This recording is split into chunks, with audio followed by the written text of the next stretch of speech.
Citizens Bank Park was awakened last night in one 7-pitch stretch.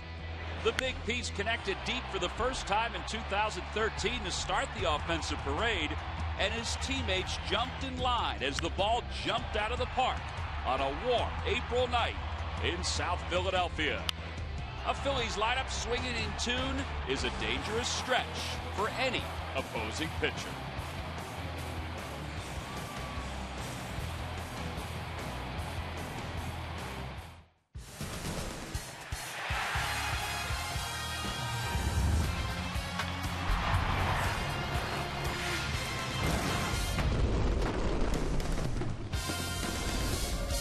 One more game in the first homestand of the 2013 season is in the books. Who's in town? Well, look at that guy right there. It's the New York Mets. It's the final game of this 3-game series here at Citizens Bank Park between the Phillies and the Mets.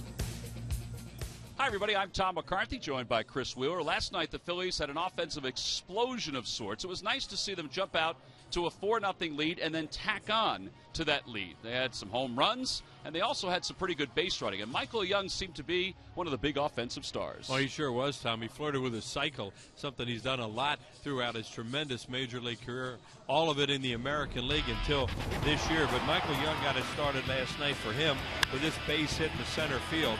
So one hopper out there. That's probably the softest ball he hit all night. Here he goes with his home run to right center field.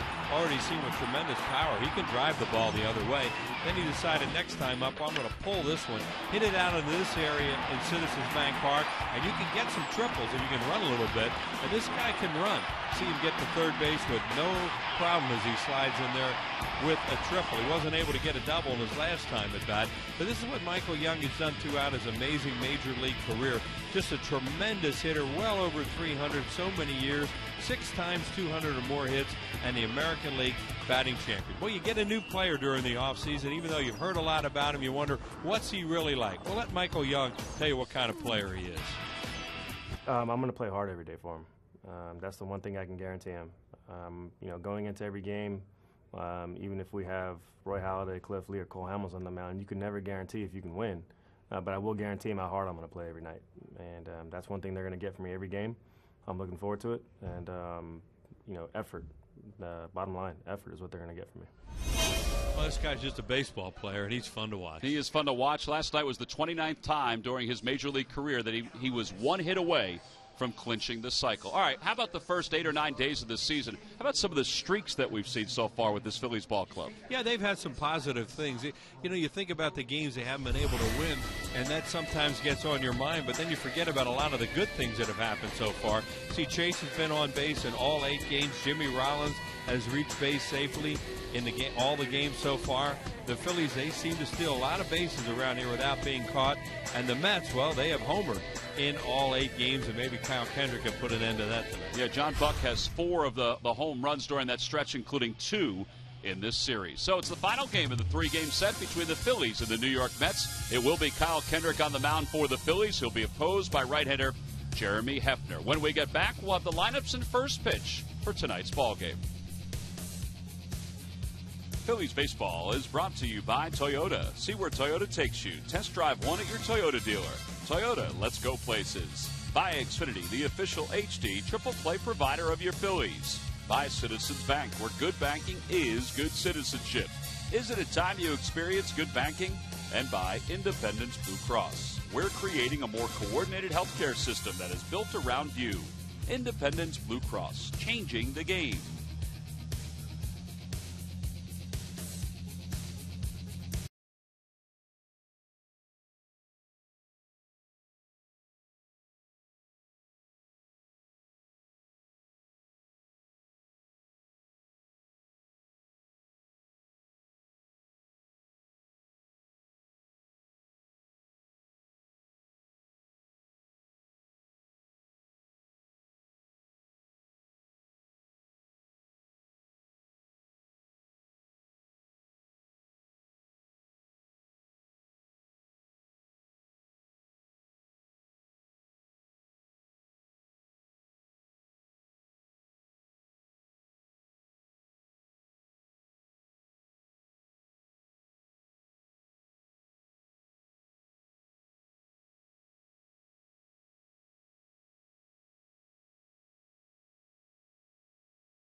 Mets. Phillies looking to win the series and finish this homestand at 500. Let's take a look at the New York Mets starting lineup.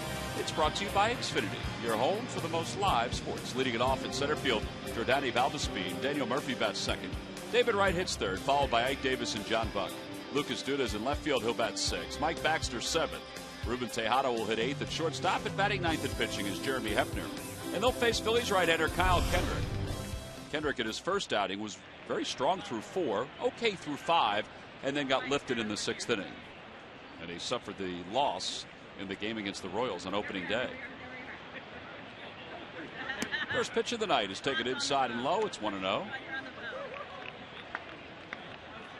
See Kendrick's numbers: 3 strikeouts at 5 2/3. Pitched against the New York Mets a lot over the years as a starter and a reliever. Had a real good game against them late last year. Valdespin takes a fastball at the knees for strike 1. Here's the scouting report on Kyle. That's his fastball velocity. It's a sinker. He uses his changeup well, and when he's using that fastball changeup mix effectively, he's good like he was last year after the All-Star break.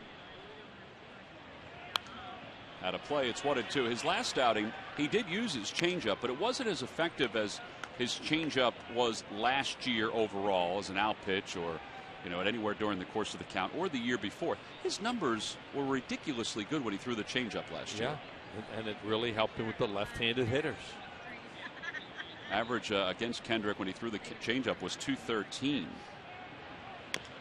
And there is a changeup. He rolls over on it to first. Howard can't get out of his glove, and Valdespin is safe at first.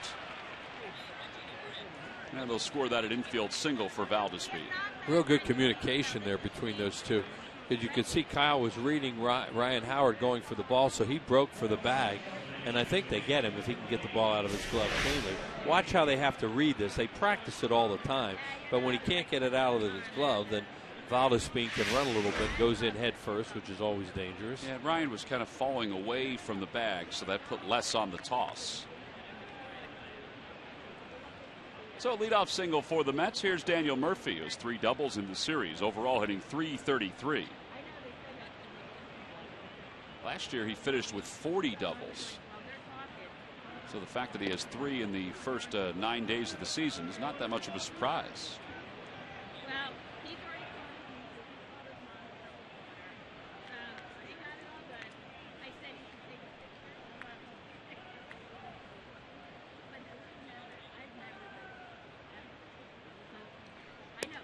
On the outside corner with a sinker, it's 0-1.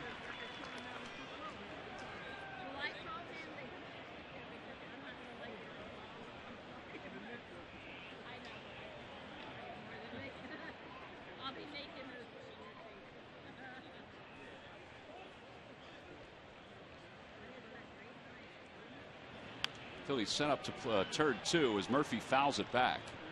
Phillies begin this game with a record of 3-5.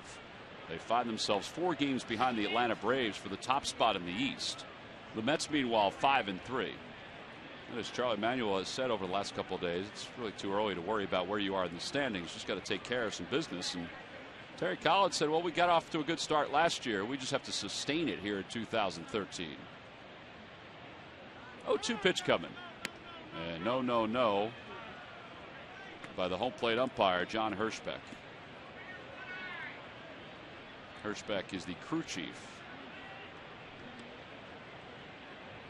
I'm not sure if Murphy called for time or if Kratz that called for time. Bob Davidson at first, Jim Reynolds at second, and James Hoy around at third.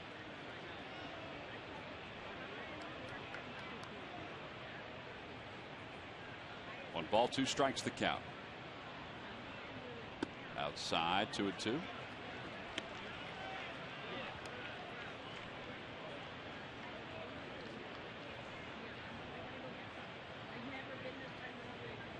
Offensively, the Mets are averaging just under 6 runs per game, which is 3rd most in the National League. Off the end of the bat, out to shallow right field. John Mayberry is there. And that's the first out of the inning. Well, it is time now for our Nissan keys to the game. And Charlie Manuel's club, he is trying to win a series for the first time this year. Kyle Kendrick, better tonight, hopefully, against left-handed hitters. They have 5 of them in the lineup. The Royals were 5 for 10 left-handed hitters against him the other day, while the right-handed hitters were 2 for 13. And that's the difference a lot of times in games that Kyle pitches and how he can control left-handed hitters in a lineup. He threw 88 pitches his last time out against the Royals. 6 of the last 10 batters he faced, that's not counting the final batter, the intentional walk, 6 of the last 10 reached base safely. And that's part of the reason why Charlie Manuel decided to lift him, as that pickoff throw hit Jordany Valdespin. I think he got a thigh shot out of this. Ooh. Ryan Howard never caught it. It hit him. And if it hadn't hit him, he'd be at third base right now if he could run. Dodgeball, he'd be in trouble, right? He'd be in trouble. Yeah. First pitch to David Wright, way outside, 1 ball and no strikes. Wright on the year hitting .286, no home runs, 4 RBIs. He'll be followed by Ike Davis, who's back in the lineup tonight.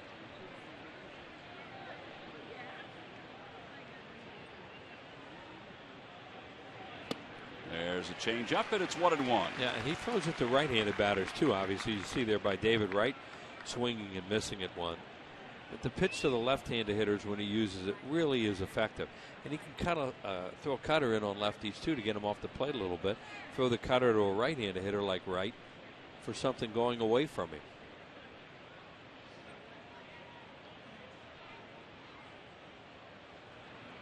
Down and away. And it's 2-1. That was a sinker. That wasn't the cutter.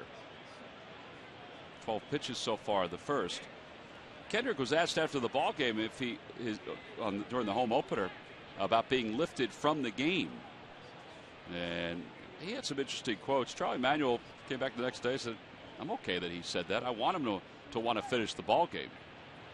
I just felt like he was done, and I wanted to go get him. And it was my choice to do that, and I'll tell him that if he asks." Yeah, and Charlie was talking about him the other day in the office. Said, "That's good for me." Just what you're saying. That he said, when I found out what he really said. Yeah, I thought it was okay. Yeah, he said I was fine with that. Yeah, he said, "I'm not knocking Charlie's decision at all, but I wanted to stay in the game. I respect the decision." Good time to run. Nope, they didn't. Swing and a miss, 3-2. Well, maybe it wasn't. Maybe it is now. I thought with Kyle throwing sinkers, and David Wright, the way that he makes better contact right now, Davis on deck, that they may run, but I think they will now. Although when a manager sees a guy swing and miss at a pitch to go to 3-2, sometimes he changes his mind. Looks like they're going to come back with another sinker. Valdespin leads off first, and they'll throw over. And that's just, you should never give it away if you're running on the count because you're not trying to steal a bag. But that's a real good time to throw over in case a guy is going to go and he gets a little antsy and breaks early.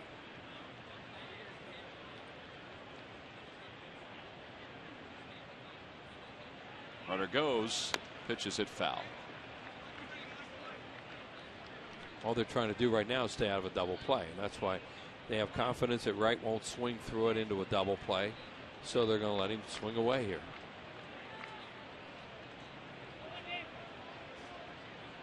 Manager will sit there. He knows his player. Will also sit and see how's he swinging against a certain guy, and then decide whether or not to turn his runner loose on the count.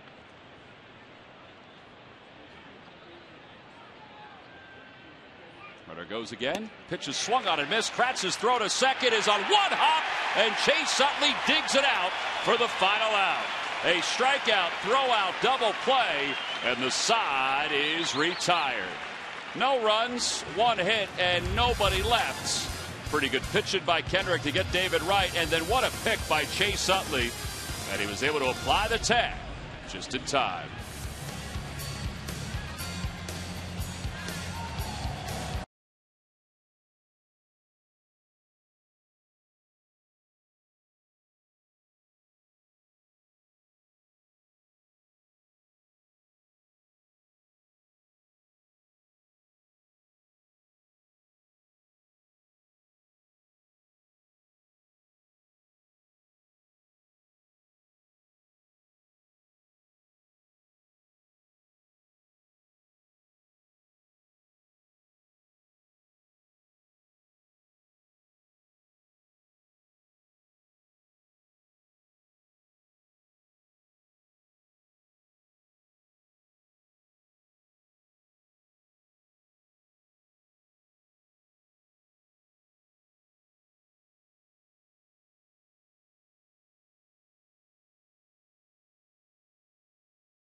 And let's take a look at his starting lineup. Brought to you by Xfinity, your home for the most live sports. Leading it off at center field, Ben Revere. Jimmy Rollins bats second, then Chase Utley and Ryan Howard. Michael Young is the third baseman. He'll hit fifth. Dominic Brown sixth.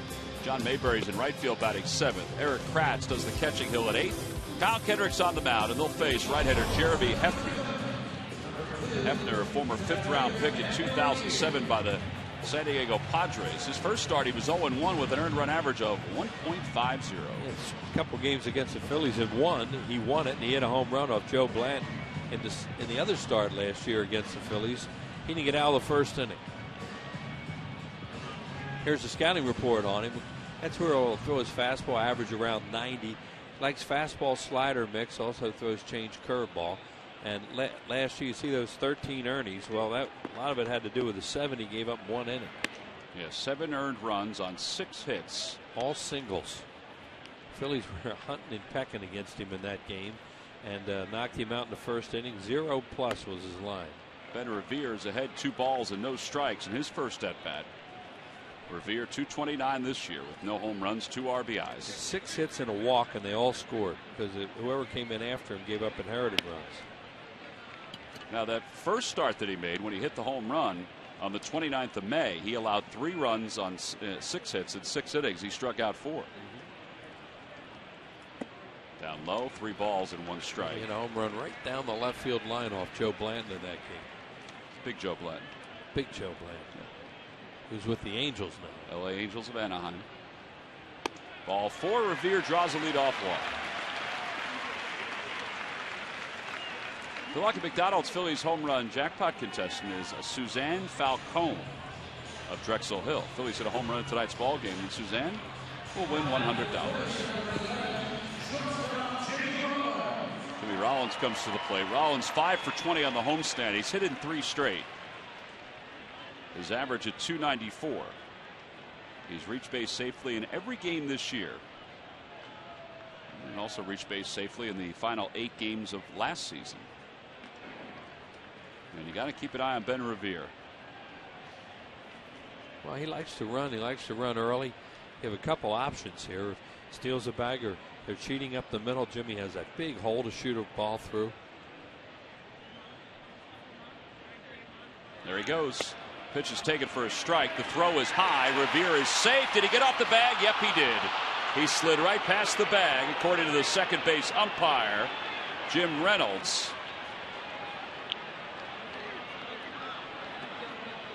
Yeah, there's the first out of the inning. The first time the Phillies have had a runner caught trying to swipe a bag. You could see he went by the bag, and a good job by Tejada to stay after him. Here he is. He steals it, trying to hook the bag with his foot. It goes over the bag, and a good play by the shortstop to stay right there. So the Phillies had not been caught up until that point. It goes down as a caught steal. Yep. Inside 2-1 to Rollins. And that was one of the easier ones that he's stolen this year. He was saved by a lot because Buck's throw was real high.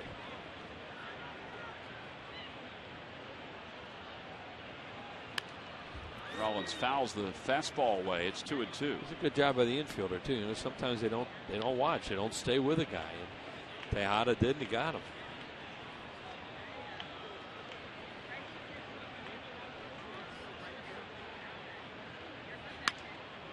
Rollins shoots it down the left field line, foul. Nice play by that gentleman in the striped shirt.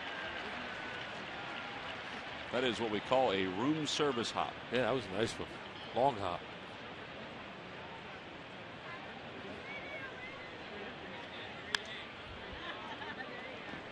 Grass is dry, so there's no skid involved.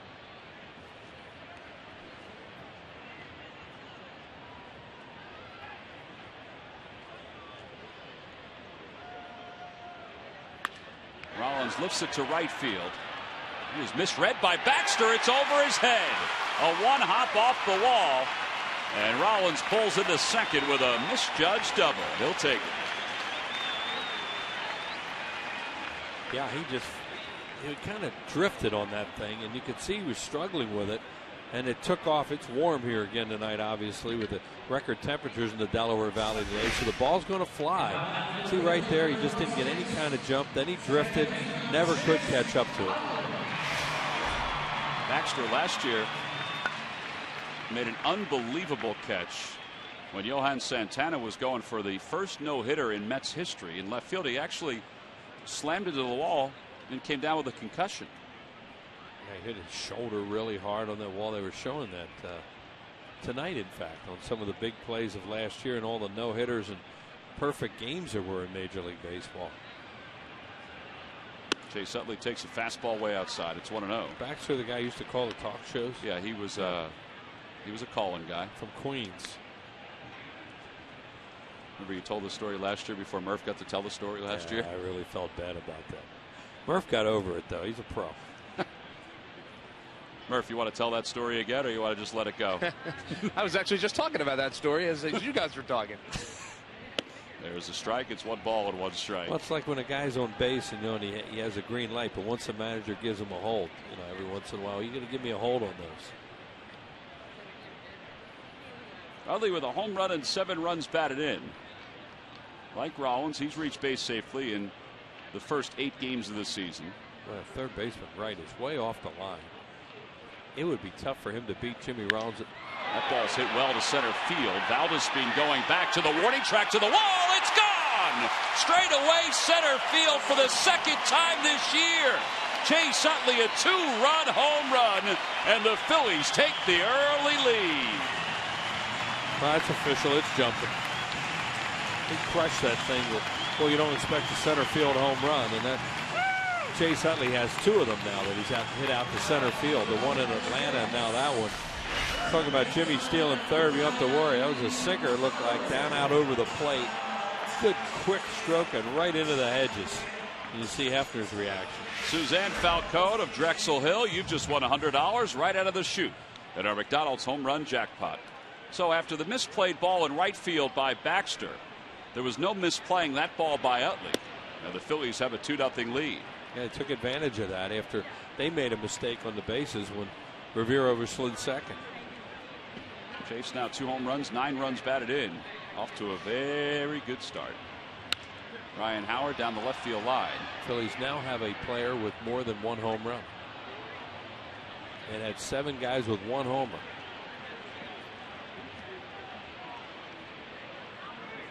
Phillies have 8 home runs on the year, which is 7th, well, actually now 6th of the National League.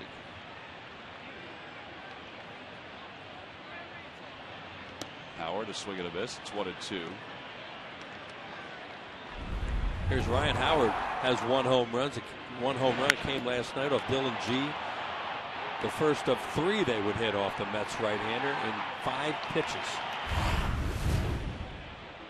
7 pitches. Line drive toward right field. Baxter will play that one on 1 hop. Seemed like 5 pitches. So a double, a home run, and a single. So that means the Phillies are a triple away from the cycle. And speaking of the cycle, Michael Young was a double away from the cycle last night. Murph, it was the 29th time in his career he was 1 hit away from reaching a cycle. Yeah, he was asked about that last night, and he didn't even know that stat, and most of us did not. When he was asked about it, he said, really? 29 times, and I haven't done it yet? He said, but I did it in college, so he was okay with that. Said it's not something that he's pursuing. But he did say something interesting, guys. How many times have we heard Charlie Manuel talk about hitting and it being contagious? Well, he got on that topic last night, and he talked about this team playing with a little bit more energy than they had early on in the season. He said, you know, we looked around and we said, we got to play with a little more purpose, a little bit more energy, a little bit more enthusiasm.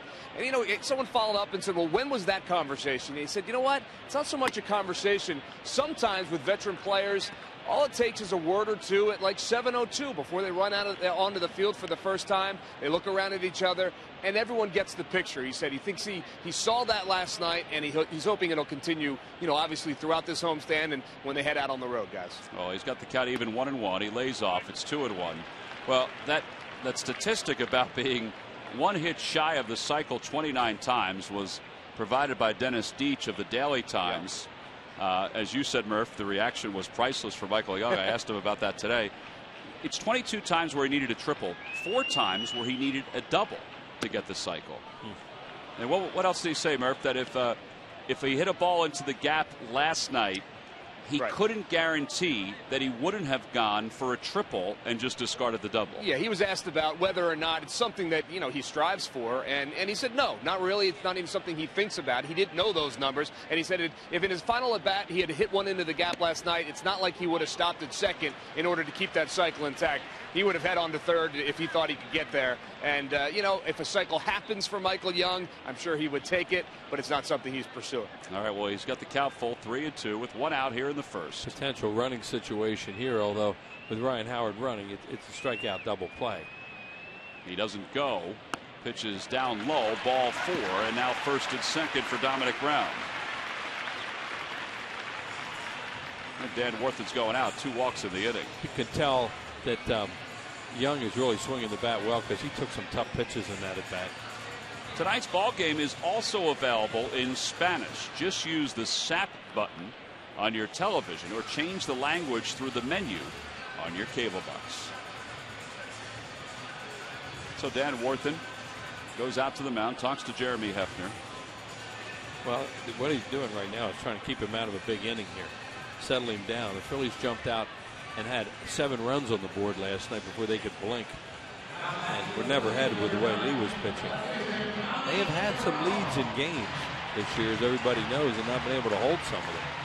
Not a very good ratio early on here in balls and strikes, but this guy is a little bit of a nibbler. Mets outfield is deep with Dominic Brown up. And runners on first and second. Duda is way over toward the line in left, and Valdespin's toward the alley in left center. Right, they're playing him as an opposite field hitter, which means they may pitch him away. And we've noticed their outfielders do play pretty deep, but look at that hole or that gap in right center field if he pulls one. Yeah, right center field and even the right field line too. Yep.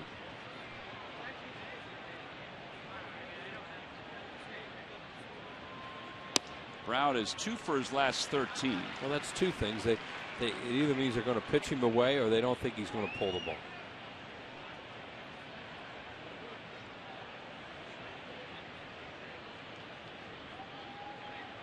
They have dipped in their bullpen a lot over the last few days.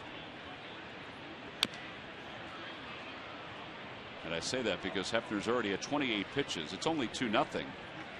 But that's running through Terry Collins' mind. The only clean game they've basically had for their starters was game 1 of the series with Matt Harvey. That was pretty clean. But Sunday they had to go to their bullpen early.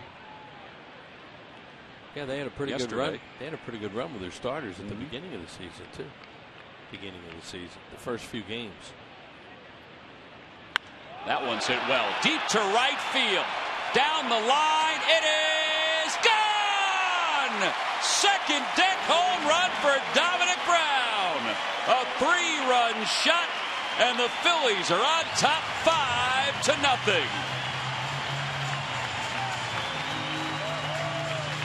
Boy, that shows you the power he has when he can get a pitch to handle. He had just topped one at the plate. Then he threw him a hanging changeup, it looked like, and that thing goes in the second deck. Boy, a home run ball in the last 2 games. You can throw some runs up quick and you hit some homers.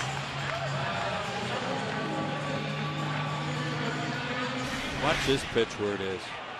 Oh, hit me, please. And he did. A high changeup. Caught a little bit of the middle in, too. Said they didn't think he was going to pull, but he can pull that pitch. Into the second deck just above the Budweiser side. John Mayberry hits one foul off the facing of the upper deck. The idea of that pitch to Dominic Brown is supposed to be down and away and have him roll it over into a double play. Well, he hung it in his wheelhouse, and it took a long ride over the Budweiser side. Dropped down into the first level after hitting into the second level. Good thing about that for Dominic and the Phillies, it never hooked. That thing just went up and just had almost a straight flight path to it. And you could almost see that he didn't pull it enough to make it hook.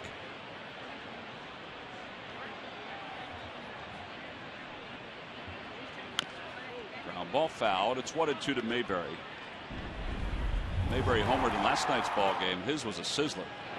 Yeah, that was a high pitch from Dylan G. Looked like a high fastball.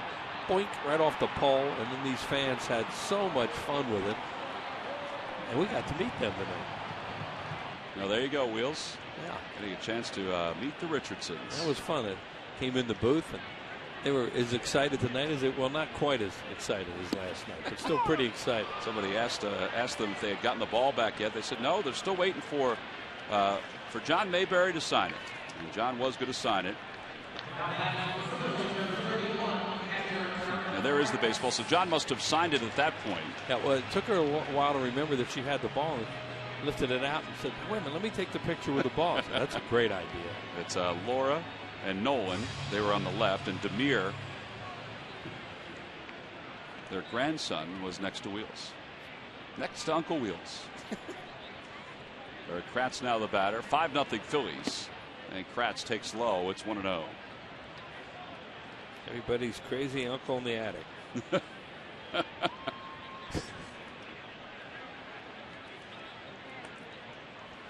Kratz 200 hitter, 1 home run, 3 runs batted in. Over for a strike, 1-1. What a weird inning this has been when you consider Ben Revere's thrown out at second over, sliding the bag when it looked like, maybe he won't get anything out of it. And then they misjudged the ball in right field. Baxter did, and then bam, did they hit this guy? As you said, Tom, a lot of pitches all the way, 36? That's a lot of pitches. I mean, think about what Doc did in his first game against the Braves. That was 40. Now, they do have a day off tomorrow, so that'll help them a little bit tonight. Right, they're going to go cross-country skiing in Minnesota. Yeah, it's snowing in Minnesota, and they're going to go into snow tonight up there. 88 here today, and they're going to go in a snowstorm tonight in Minneapolis. But they're off tomorrow, so they can ski. If they were planning to play golf, they probably have to cancel those tee times. Or use fluorescent orange golf balls. Yeah.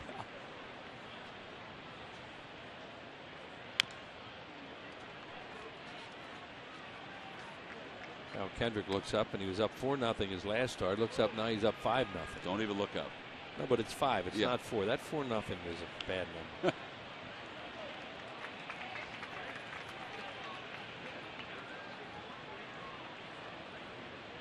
Inside, 3-2 to Kratz.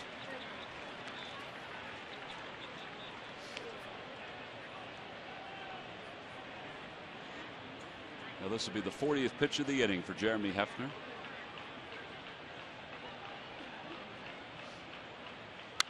Down the right field line. Kratz is strong. That one is slicing out of play.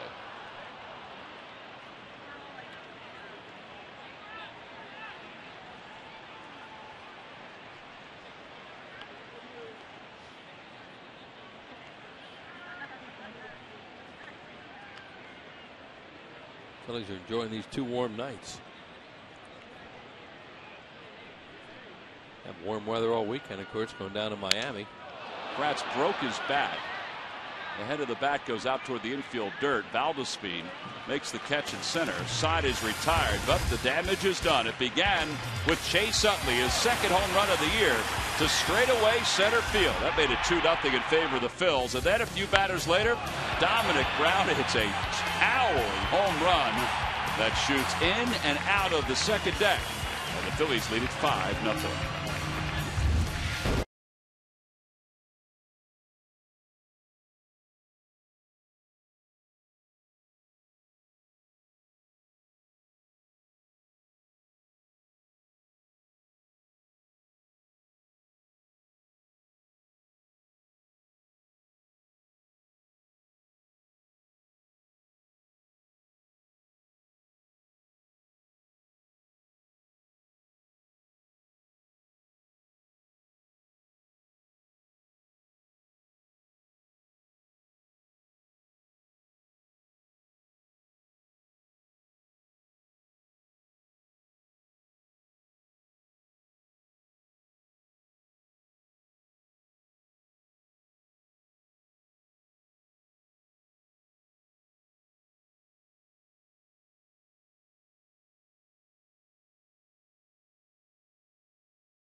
Cincinnati. They'll take on the St. Louis Cardinals in a 4-game series. Thursday the 18th is a 7:05 start. Expedex 2013 schedule magnet, free to all fans. And then it wraps up Sunday the 21st, 8:05. Yes, it's the Fanatic's birthday. Wait till you see what the Fanatic has in store for that night. Good seats are still available by going to Phillies.com. That DVD, the time traveling DVD, it's been all the talk in our office as Ike Davis leads it off and takes a strike. Folks at Citizens Bank are nice enough to sponsor the Fanatic's birthday.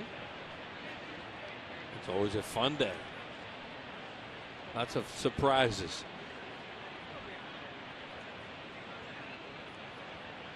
Oh, 1-1 the count to Ike Davis. Davis did not play last night. We were really excited. The Fanatic came up and visited us last night. He did not take confetti downstairs the way I wanted him to. Well, I think he was told that if he ever did that, he would not get a hotel room. He was told that. Whenever he goes on a road trip. Sometimes you got to step outside the lines. Well, he was also told that if he did it, that you wouldn't get a hotel room. I'm certainly glad that he did.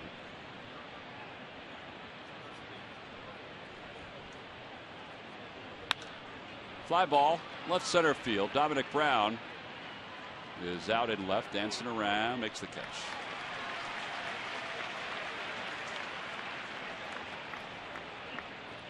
It's a shutdown inning you want for Kyle Kendrick now. Nobody knows that more than, well, the manager, of course, is looking for that. But, you know, sometimes when a guy has a long inning like that, he can go out and not be real sharp. But it's so warm here tonight, you're not going to get real stiff. It's just a really good night to play. It was a absolutely beautiful day. John Buck is homered for the 3rd time in this series. That one to left field has made it a 5-1 ball game. That's the first one he's pulled. That was a high sinker, and he just jumped all over the first pitch. Homered the opposite way in the first 2 games. This one's a solo shot, though, a little different than the first 2. Marlins are probably trying to figure out who is this guy that we keep reading about hitting all the home runs for the Mets. You know, talk about Dominic Brown had a hit me pitch. There's another one, and he did. No doubt about it. That could have hurt somebody. So Buck now with 5 home runs and 15 runs batted in. Yeah, but solos are good, as you said. Here's Lucas Duda, who is tied for first in the league in walks with 8. And the first pitch a little high, 1-0. Yeah, the Mets don't do a lot of what Buck just did, and that's swing at the first pitch. They're a very patient team, and they walk a lot. 34 walks so far this year. Right, and they run a lot of deep counts. We've seen that in this series. Now, the guy last night didn't let them run a lot of deep counts, but they try to.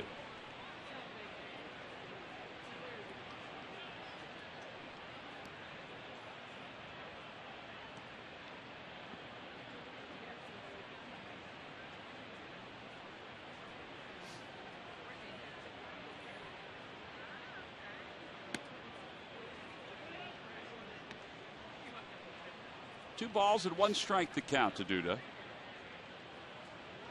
227 hitter, 1 home run, 4 runs batted in.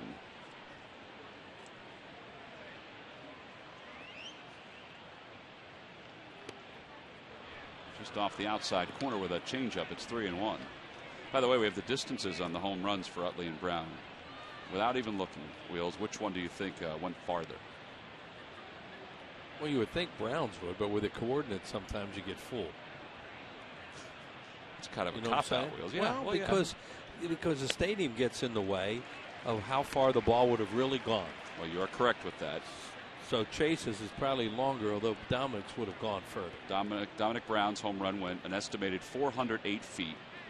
It hit over the top of the Budweiser sign. Right. Chase Utley's went an estimated 416. That ball is a fair ball as it hits the chalk, goes down the right field line. Mayberry will get to it, but Duda's going to pull into second with a sliding double. Yeah, that's why it's hard to judge with those things. But I agree with you, and I know Utley's went to center field. It went over the 401 sign, but I thought by hitting the second deck, the Browns would have went farther. Here's this one. It looked like it hit the line. It was a changeup, and he got out in front and right on the line. Bob Davis in perfect position. Good call. Mike Baxter's the hitter. Baxter, the number 7 batter. Played in 89 games last year for the Mets. Hit .263. And he's behind as he fouls that one back. 0-1. Talk about that shutdown inning where already it isn't a shutdown inning. And you want to stop it right here. Phillies have all this momentum again.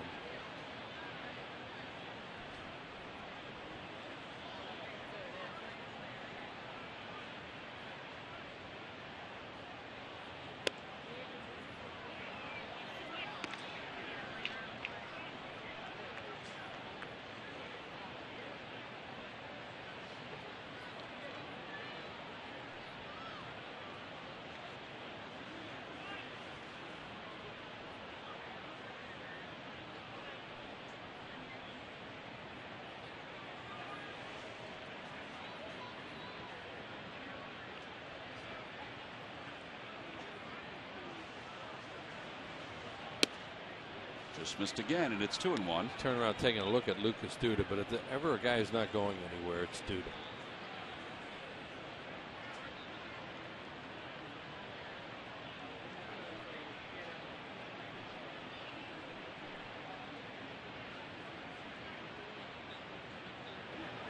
Baxter fouls it away into the second deck, and it's 2 balls and 2 strikes.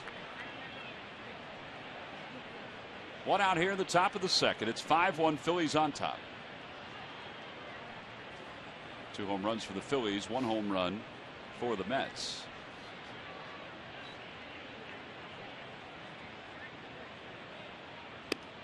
And a cutter outside, 3-2. Well, he's not missing by much, but he is missing with these pitches.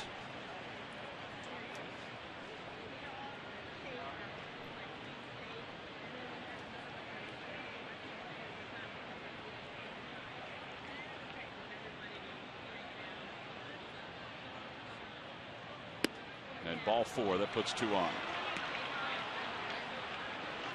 Rich Doobie's going to come out to talk to Kyle Kendrick. As Will said, it's a 4-run lead right now. It's not a shutdown inning, but you want to try to shut it down right here and keep this at a 4-run lead. Let's take a look at our Mazda leaders. Kyle Kendrick and a number of the young Phillies pitchers like Cole Hamels have had a lot of success here at Citizens Bank Park. See, Kendrick is right behind Brett Myers and Ryan Matson for the number 2 spot in victories here at the ballpark, tied with Jamie Moyer for the 4th spot. Kyle is also among the leaders in losses. It's amazing. Citizens Bank. It's amazing though that you've got a guy that was a bullpen guy. Exactly. Second. Well, think about the amount of games he won his first couple of years. The starter, you think that's going to be a list of starting pitchers, not a relief pitcher factored in there like that. Yeah, you figure. Oh, you mean Matson? That's. Oh yeah, I think you meant Kendrick. Oh yeah, Kendrick too. Kendrick kind of worked too. out of the bullpen. But you know, he's at least had a lot of That's starts. true. But Ryan Matson didn't. Tejada swings at the first pitch. Playable down the right field line. Utley and Howard, and they both meet and they drop it. It's a foul ball.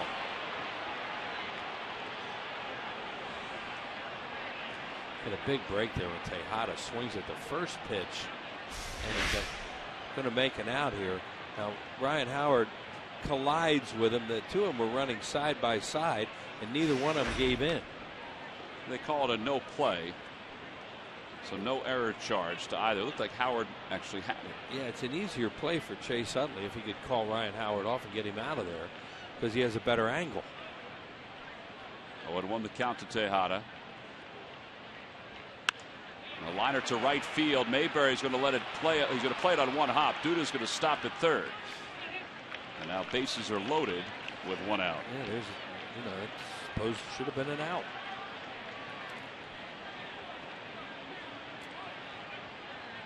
And Jeremy Hefner will bat with the bases loaded. We talked about him hitting a home run, but he's 2 for 22 lifetime with 13 strikeouts. And one of those 2 is a home run. Right. 0 for 2. Phillies will play the infield 4-2. They have a slow runner at third. And that's a strike. It's 0-1. Yeah, in a way, the Mets kind of hope that Hefner doesn't hit the ball in play in the infield because the inning could end that way. He's going to do anything to make an out, strike out.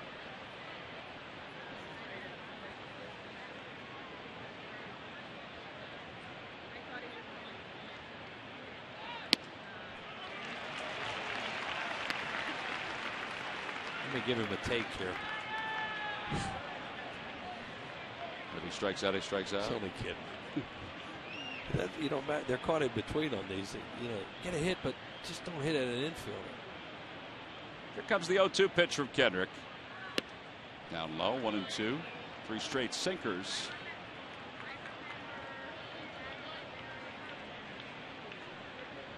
You just want to be careful you don't hit his bat here. You should be able to get him out and then go to Valdes speed.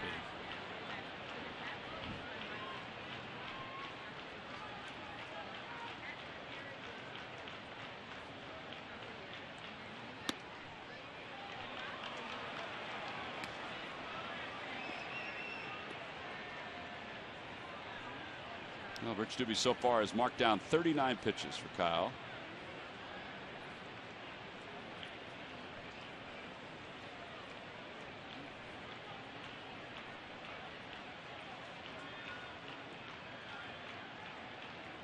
And a call, strike 3, right on the outside part of the plate. Second strikeout for Kendrick.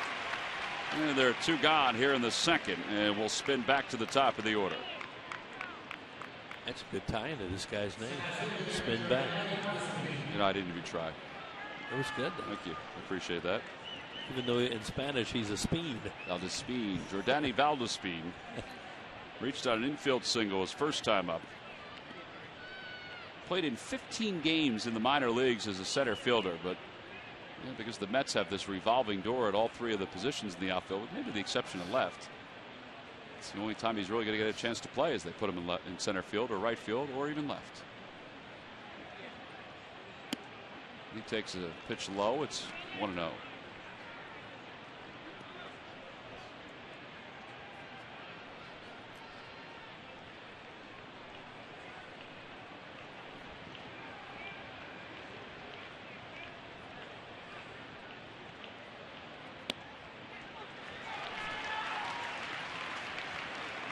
Valdespin is 25 years old, out of the Dominican Republic.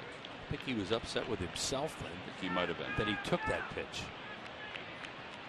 I read a story today where the Mets were told at the beginning of the year that if you lead the league in walks, on average in baseball the last, I guess, 10 years, teams have finished on average 95 and 67. If you lead the league in walks. Interesting. Well, it's a lot of base runners.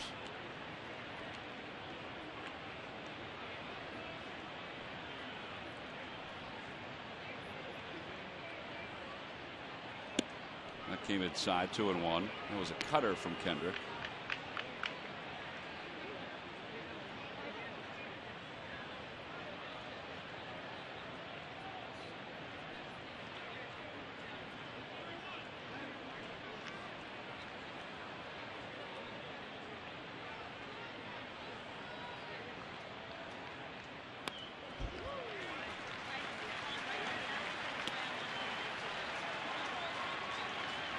Well, it's been a long inning for Kyle, but he's got a 2-2 with 2 outs, and the base is loaded. He's trying to finish off the Mets here in the top of the second.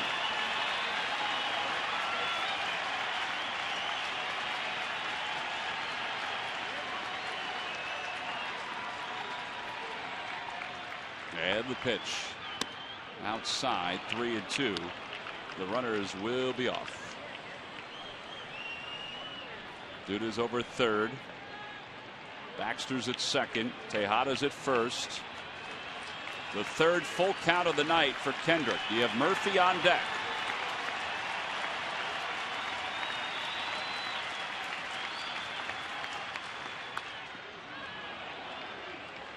That one shoots off the facing of the Hall of Fame club and then drops down into the Diamond Club. It remains 3-2. Did he get it? Looked like he may have gone down.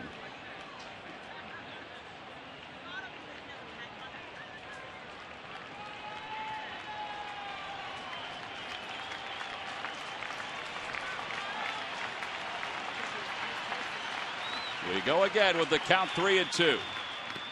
Another foul ball.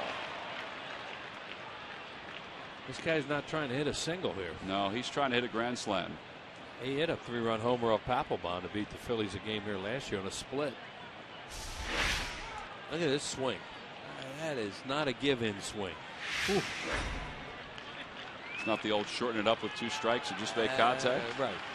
That's an outfielder's swing. 8th pitch of the at-bat coming.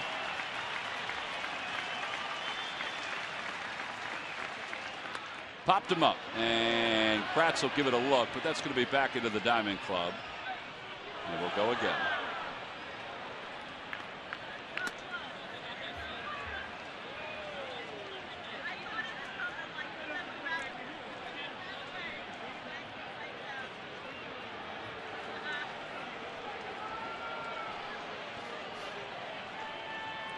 There's a lot of pitches in this inning. Yeah, a lot of pitches for both these pitchers.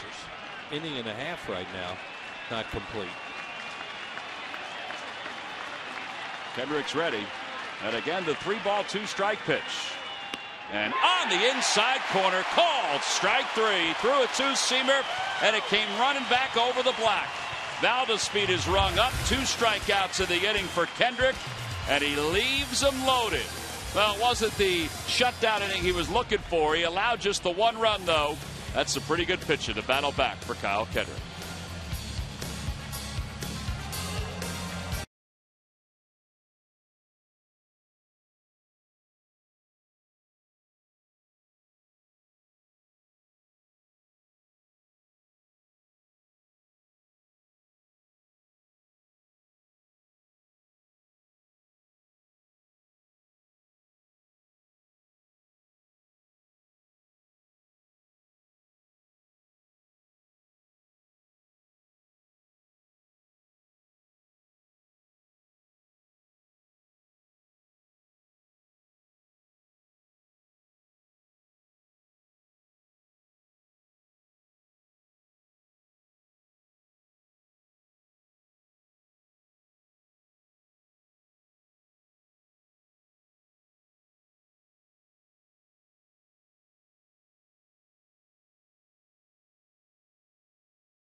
Fans, you like talking Philly sports? Then do something about it. Philly Sports Talk, the new way to talk sports in Philadelphia. Michael Barkan, of course, the host. There's Jason Kelsey of the Philadelphia Eagles. He's getting out of the studio and doing some interviews in the environment of the athletes. And he's going back into the studio as well. And Michael joins us now up here in the booth. Again, Philly Sports Talk each night, weeknights at 5 p.m. Eastern on Comcast Sportsnet as Kyle Kendrick leads it off here in the bottom of the second. The first pitch is over, first strike. So how's the new show going? Not now. I'm watching the game, Tommy. You know what? After 3 days, after 3 days, how's it going? It's been a blast. It really is. It's been a lot of fun.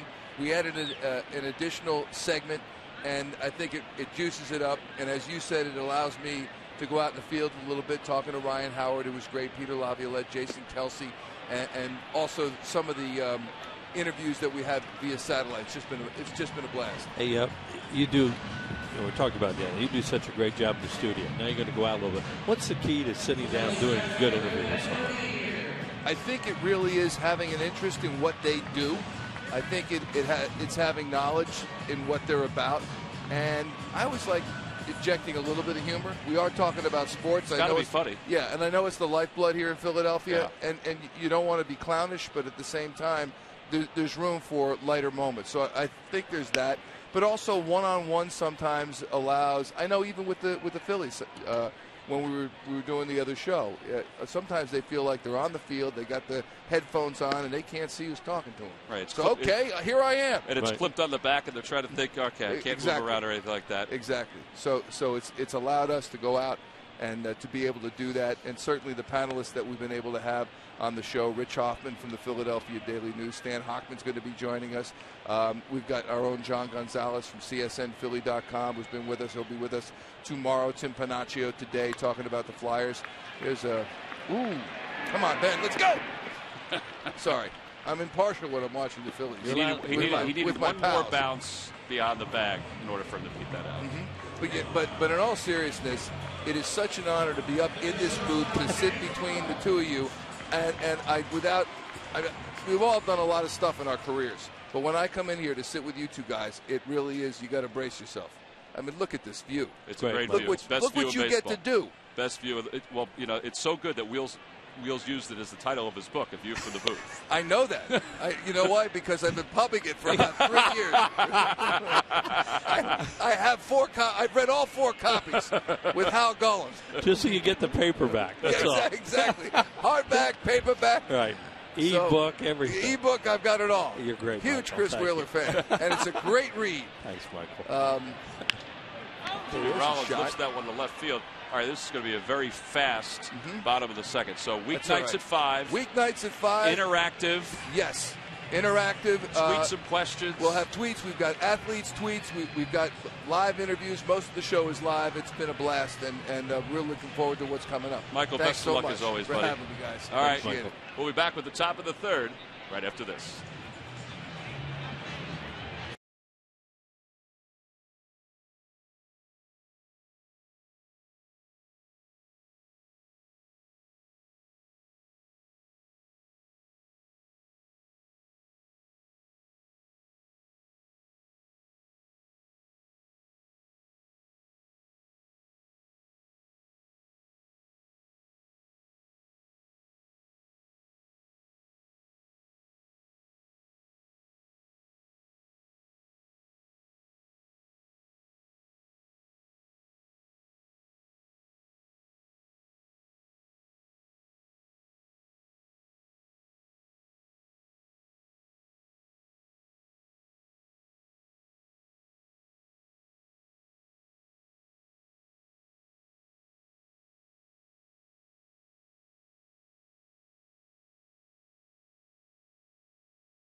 Trivia question. Log on to Phillies.com. Go to the fan section for all the information. Wheels, please submit your answer on the subject line. The question is, who is the Mets' all-time leader in games played with 1,853?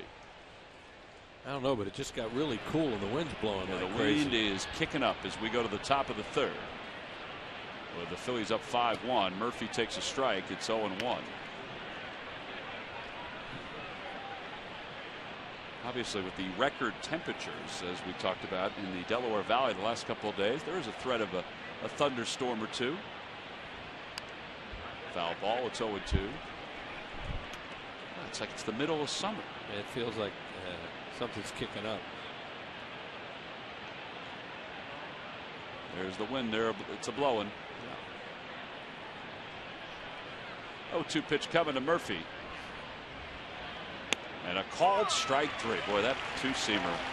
Used to love it when Vance Worley threw it. Kyle Kendrick has adopted it, and it is a really good pitch against left-handers. Yeah, it saved him last inning on the pitch to Valdesmean to get the strike 3 called. And there's a real good one to Murphy right there, and you can see it just locked it.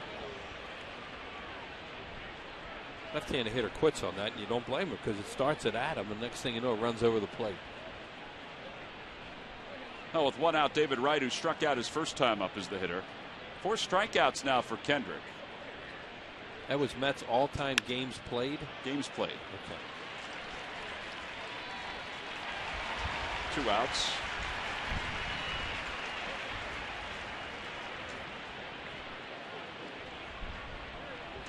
And Ike Davis is coming up.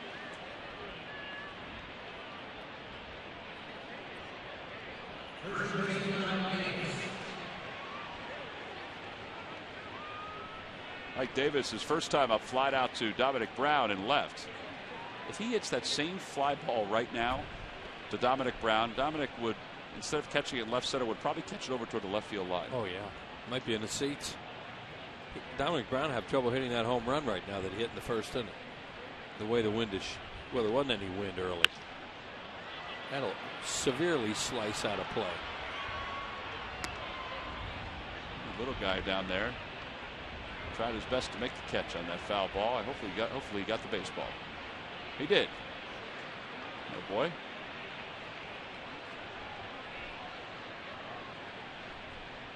Well, one pitch to Davis. Outside, 1 ball and 1 strike. Now trying to have a clean inning now after really struggling there in the second, getting out of it with just a home run by Buck. In all fairness to him, he catch that ball down the line that should have been caught. It would have been a lot easier.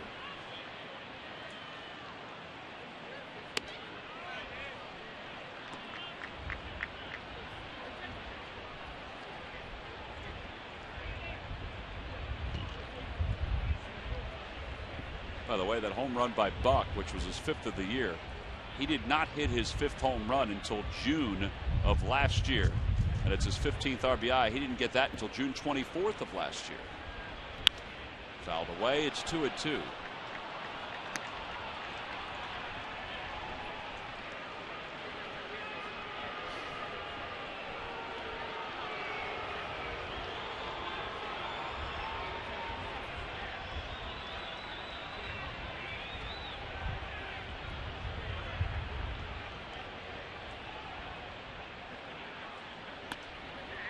Out toward shallow center field. And Ben Revere will come running in to make the catch. A 1-2-3 third for Kendrick. Pretty good way to bounce back from his second inning of work. Chase Utley will lead it off when we get back.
Ford stores. Go further.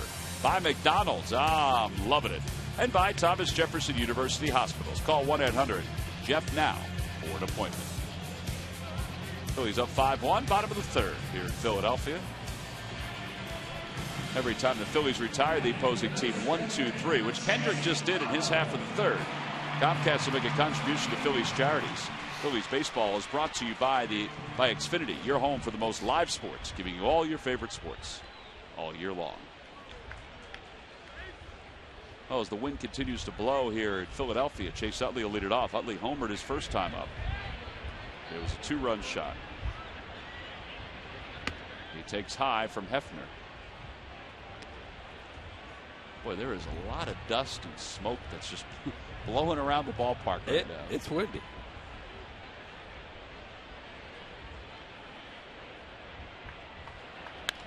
Ground ball right side. Big hop for Ike Davis.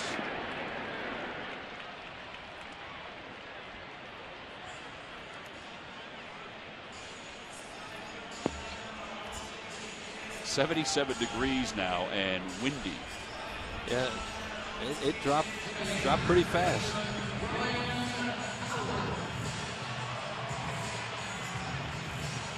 Those flags weren't moving that way at the start of this ball game at all. It's a pretty nice sight, though. See the American flag glowing like that. It's pretty out there. Heard Michael Barkan's reaction, having the chance to sit here like we do every night. How lucky we are. Howard fouls the first one off. It's 0-1. There's some people really good at their jobs, and he's really good at it. He is.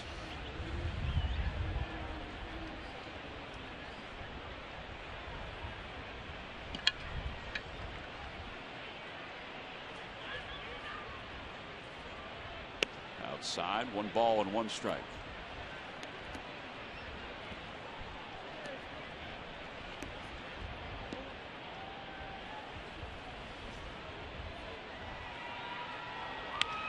On the hands down the right field line. It's a fair ball, and it's going to go to the wall.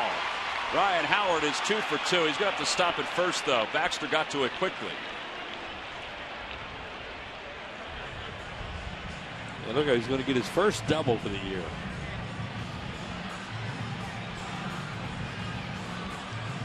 Well, they play so deep, the outfielders do, that Baxter got to that pretty quickly. Beat the shift on this, got jammed a little bit, hit a flare out there.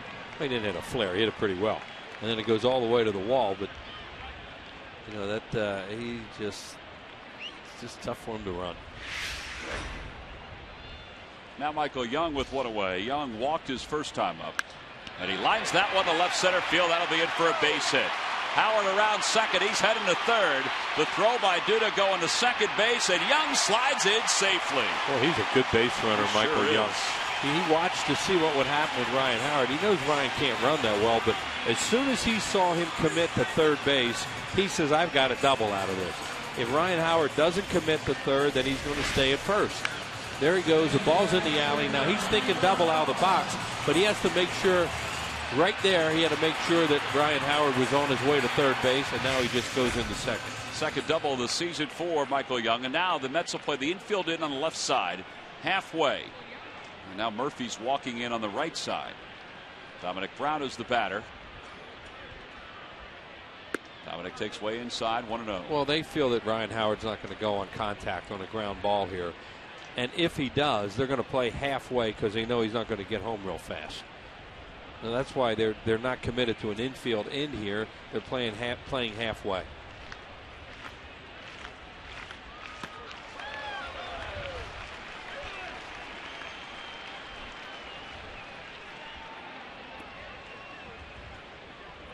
Terry Collins said it at the outset of the series after watching the first week of games with the Phillies, the 3 games against the Braves, the 3 games against the Royals. The Phillies had only won 2 games. He said, listen, that team can hit. I don't care what anybody says. Well, the first night the Phillies barely touched Matt Harvey. Last 2 nights, though, they put on a pretty good show. Well, there are certain pitchers that can go out there, and even if you can hit, you won't hit them.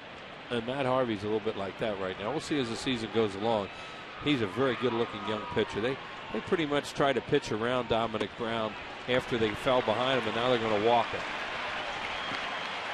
This is why. This is what he did the first time up. Look, he got a high changeup here and hit it way out of the ballpark into the second deck over the Bud sign.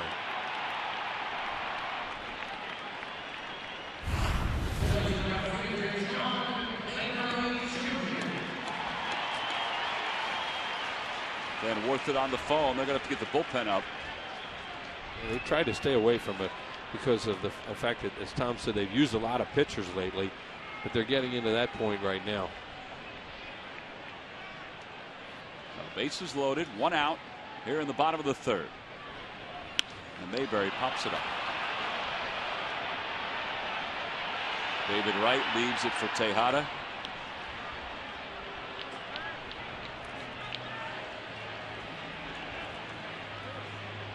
Now 2 outs. And it's left up to Kratz. Josh Edgin is up and throwing in the bullpen. Well, the Mets all winter felt they'd have Johan Santana in their rotation this year. They certainly hoped they would. And then he broke down in spring training. Never really got started. Right. Can't pitch the whole year.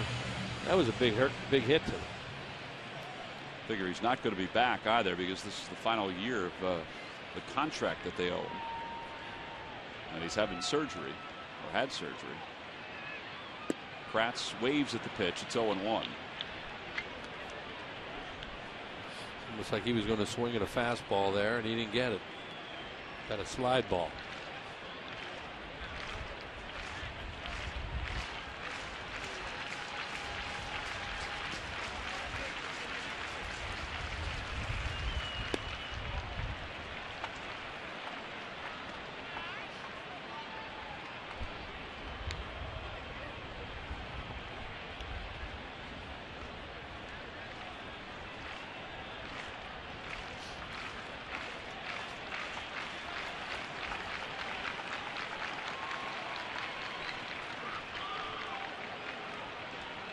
Toyota Major League Scoreboard, the Cardinals whitewashed the Reds 10-0. Matt Carpenter home run, a double. That was a pretty good pitcher's duel for the first few innings. And that Carpenter, we saw him a little bit last year. He's a good-looking young hitter. They're very high on him. The Cardinals jumped out to a 4-0 lead against Homer Bailey, who had not allowed a scoreless inning streak that had stretched back to last year. Carried over to his first start this season. And that ended today. Jake Westbrook was on the mound for the Cardinals. 2-1 the count to Eric Kratz.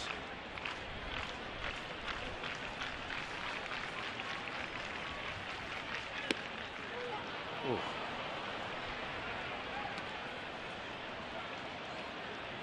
Tough pitch ahead, a breaking ball away.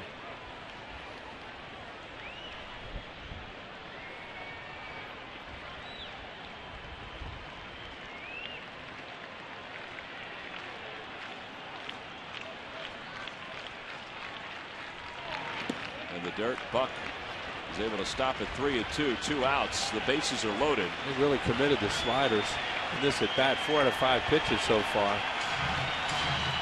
They don't want to walk him here, but you almost think they'll throw him another one. It makes it tough when you're a hitter. So many sliders, and then you think, well, maybe he's going to try and sneak a fastball by me too. Runners go. That ball is looped toward right center field, and Valdespin reaches down and makes a shoestring grab. And the side is retired. Boy, he had to close quickly with the wind blowing, and he was able to do it. He pulled it right off the top of the grass. And the Phillies leave him loaded here in the bottom of the third.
Green Mountain Coffee. K-Cups delivered in all the flavors you love. By who?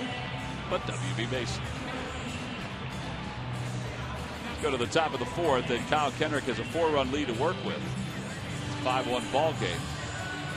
The elements have changed since the beginning of the ball game. The wind continues to blow in. It's cooled down considerably. Kendrick worked a 1-2-3 third. And now will face John Buck, Lucas Duda, and Mike Baxter.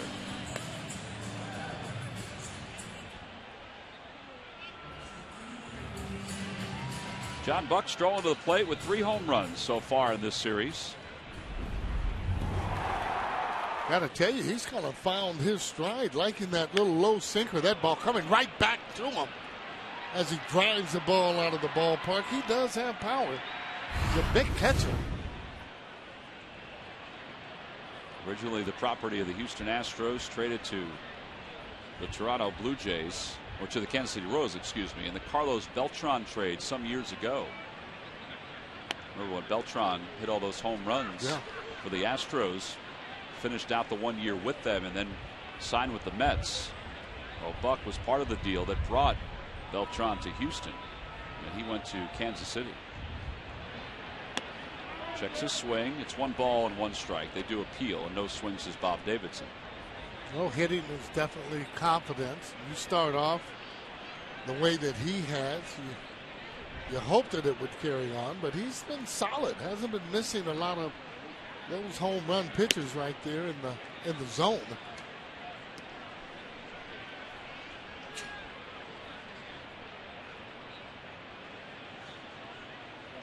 Sarge, they said this offseason he worked on quickening his bat speed. How do you do that at his age? I have no clue. I've always thought that was God-given talent, like it would be with having speed. You know, I mean, there's no one that's going to be able to teach you, you know, to hit a fastball 95, 96. You either have that or you don't. You can have different keys for the off-speed pitch, being able to stay back. But that's just God-given talent, being able to catch up to, you know, fastball 95, 98.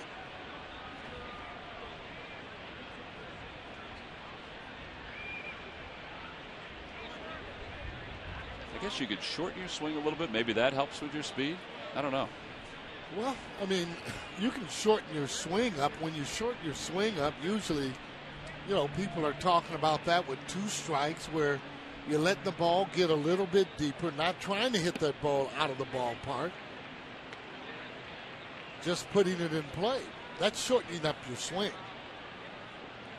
Most of the guys these days, I mean, they're just swinging from the heels, trying to hit the ball further than what they can. Let's say that.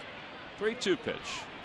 And on the outside corner, a called strike 3. It's the same pitch, I think, that Kyle threw to the left-handers earlier in the ball game. Buck gave up on it, and it's 5 strikeouts now for Kyle.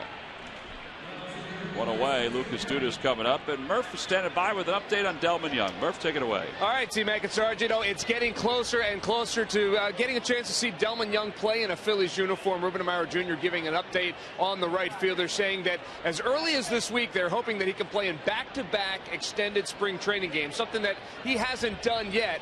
If he's able to do that, then he gets medical clearance, and then his rehab assignment can officially begin. And then at that point, you're just starting the clock on getting Delman Young back up here to Philadelphia and back in this Phillies lineup. So certainly good news as he continues to work on that surgically repaired ankle, but he's getting closer and closer, guys, to coming up to Philadelphia. And he will be in right field when he comes back.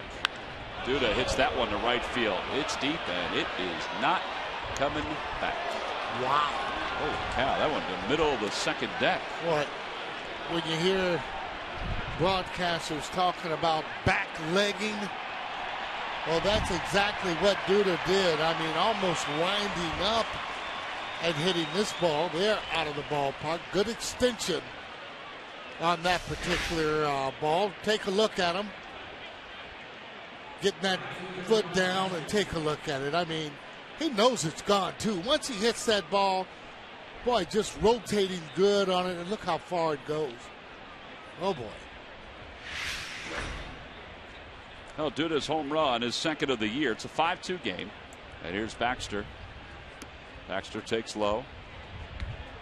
Well, good thing is, though, nobody was on base. Yeah, the Phillies have a 3-run home run and a 2-run home run. The Mets have 2 solo home runs.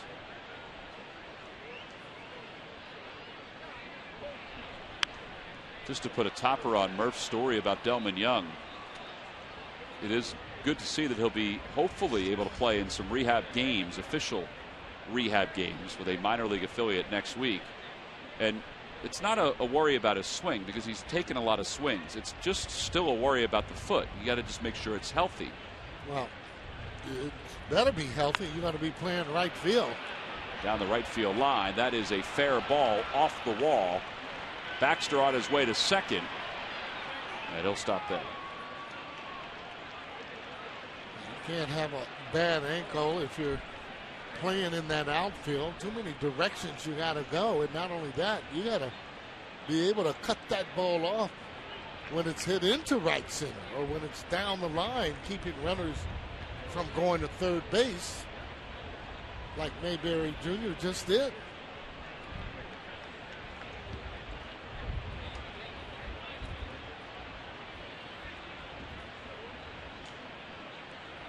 Tejada singled his first time up.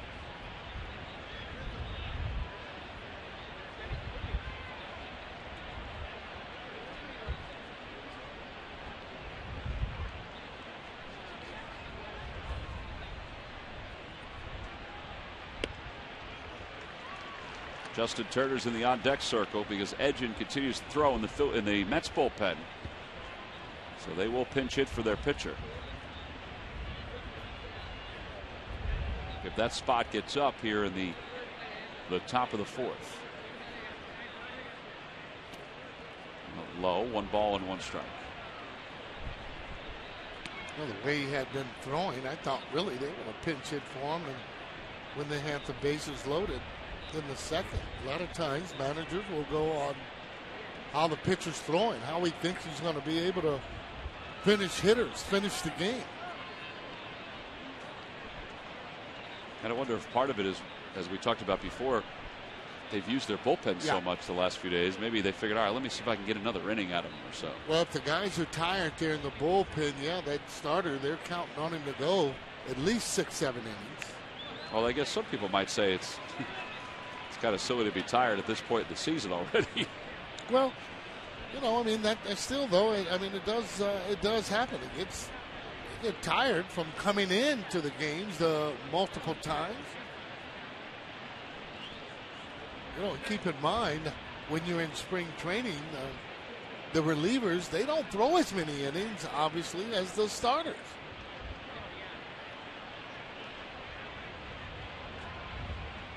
One-two pitch coming to Tejada. Ground ball right side. Runner goes to third on the put out at first. There are 2 outs now for Jeremy Hefner. Hey, our second Hatfield Dollar Dog Night of the season is Monday, April 22nd, when the Pittsburgh Pirates come to town. All 3 games are at 7:05. Wednesday, the 24th, all fans receive the MLB Network Sling Bag, and then the series finishes up with a Citizens Bank Business Person Special, the first one of the year, on Thursday, the 25th at 1:05. The Pittsburgh Pirates. Sarge, you and I, we don't have. There's no way for us to have that feeling, the wind blowing in our hair. You have a little hair on the side. I don't think I would feel it the way she'd feel it. Well, absolutely not. I mean, still though, we can feel the fresh air as it comes in. We can certainly feel the fresh air as it's coming in. Now the wind is coming straight in. Some lightning flashing out over Center City. Well, that's what you don't want to see, and that's what would move the fans, I'm sure. Justin Turner will pitch hit, 4 for 10 so far, with a runner at third.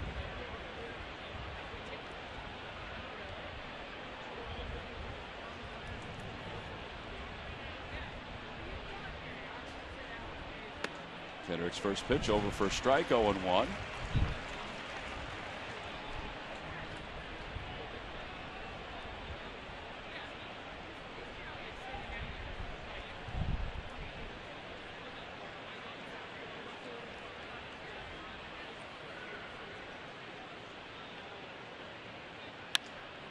Over to second base, Utley is stepped to his left.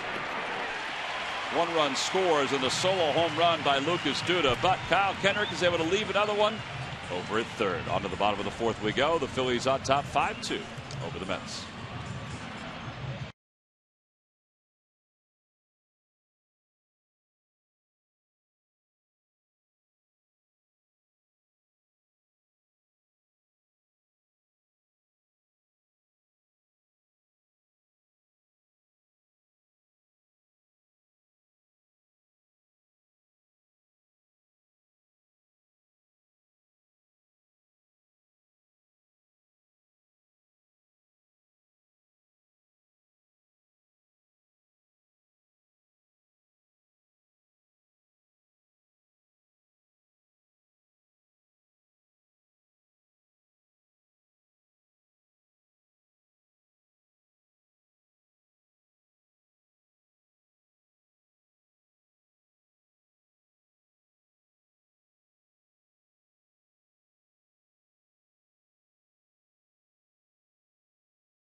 Nissan. Choose Nissan today for great offers on our most innovative lineup ever. Shop at ChooseNissan.com. By Xfinity, the official HD triple play provider of the Phils.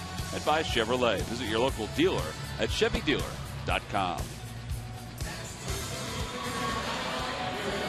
Home half of the fourth inning. And Kyle Kendrick will lead it off for the Phillies against left-hander Josh Edgen. As the Mets go to the bullpen. Phillies lead 5-2. Second time this series that Edgen has appeared.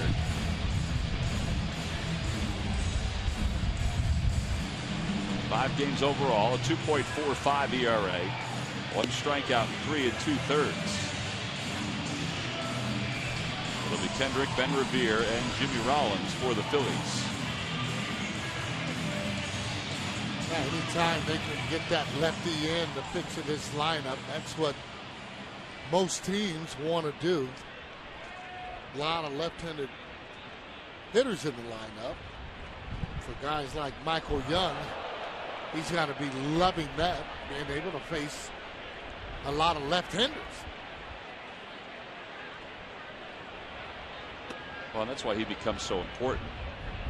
Michael Young, guys like John Mayberry, Jimmy Rollins, switch hitting, so they could balance out the left-handers the Phillies have in the lineup. Absolutely right. Need to really do a little bit better job on those left-handed pitchers.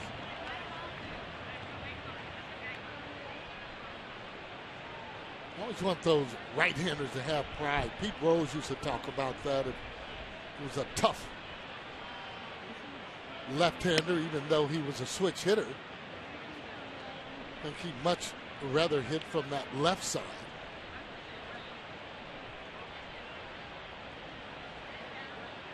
Had a lot of hits either way, however. 2-2 the count to Kendrick as he takes a strike on the inner half.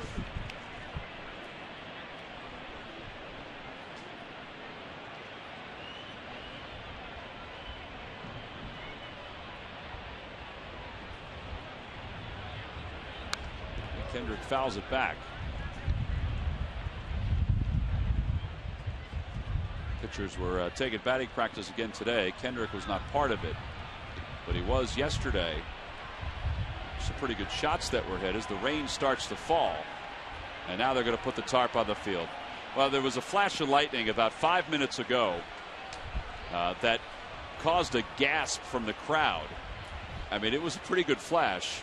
And I guess John Hirschbeck, after talking to Mike Buchholder, who is the director of grounds here at Citizens Bank Park, I guess he decided before the rains come, because they discussed, you know, the weather pattern. They decided to put the tarp on the field because it was going to be difficult with the wind. No doubt. To get the tarp on the field. It's still going to be difficult. Well, we've seen that before. Wind causes havoc because it starts to blow that turf all over the place, and until you get weight on it, it's going to blow around.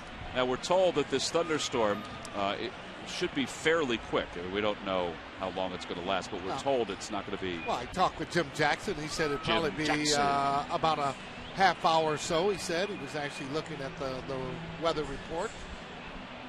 He's usually right most of the time now. He's usually right most of the time. That's a good way to cover it. There's Sarge. no weatherman that's right 100% of the time, Tom. Well, even living in California.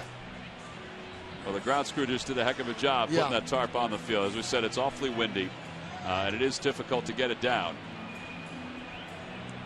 So, nobody out here in the bottom of the fourth inning. Phillies on top 5-2. Kyle Kendrick was at the plate when the rain started to fall. We'll be back right after this.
blown for the last 45 minutes or so. Ground crew has got the tarp on the field. They've got it all pinned down. So we're in a rain delay with the Phillies on top 5-2. This is not an official ball game. We're just in the bottom of the 8th. Nobody out. And the count is 2 balls and 2 strikes. The bottom of the 4th inning, because it was bottom of the 8th, it would be official. Excuse me. Bottom of the 4th inning. 5-2 Phillies. The count is 2-2. Yeah. Against Kyle Kenner. No problem. You were hanging on my every word, Sarge. Yeah, I appreciate that. You know what? I'm not going to let the facts get in the way of a good story. Okay? You were rolling on it. You were really rolling on it. I appreciate it. I will say that at one moment, 20 minutes ago, the wind started kicking up into the booth more, and the tarp behind us was blowing. I mean, it was blowing. And I know you looked back, and you had the fear in your eyes that was going to overtake you again. I've had some problems there with that, exactly right. I do look back. I know you did. I saw you do it. You were looking back to make sure it was secured up top. Yeah, well, you're absolutely right. Not a good feeling when that comes down on your head. Well, the Phillies tonight have taken this lead thanks to the long ball. First Chase Utley, second home run this year, Sarge, to straightaway center well, field. I tell you, you can tell that he is healthy. Strong legs will propel that ball out, and this is a monster shot as he starts to really turn on those balls. He was hitting that ball like that in spring in batting practice earlier today. Good to see. Oh, it's nice that he was able to carry it over into the game. So we're in a delay right now. Hopefully it won't be too long so Kyle Kenner can get back out there to pitch the 5th inning and also get his at-bat here in the bottom of the 4th. So while we wait here, you'll get a chance to wait and enjoy an edition of Phillies Clubhouse.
tarp away and has actually covered it, which is a great sign. It didn't rain all that long, but I think they anticipated there would be some lightning.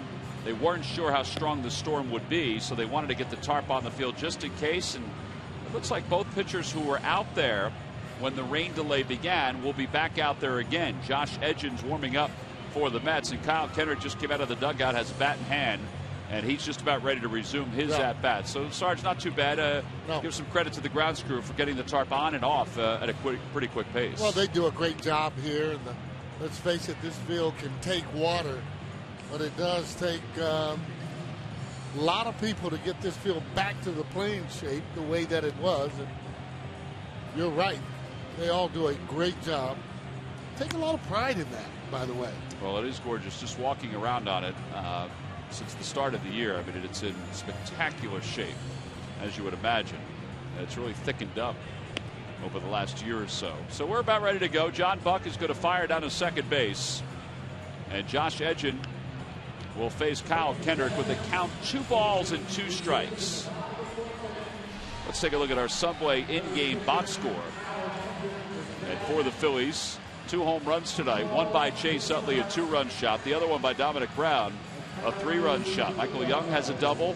Ryan Howard is 2 for 2. And Jimmy Rollins also has a double tonight and a run scored.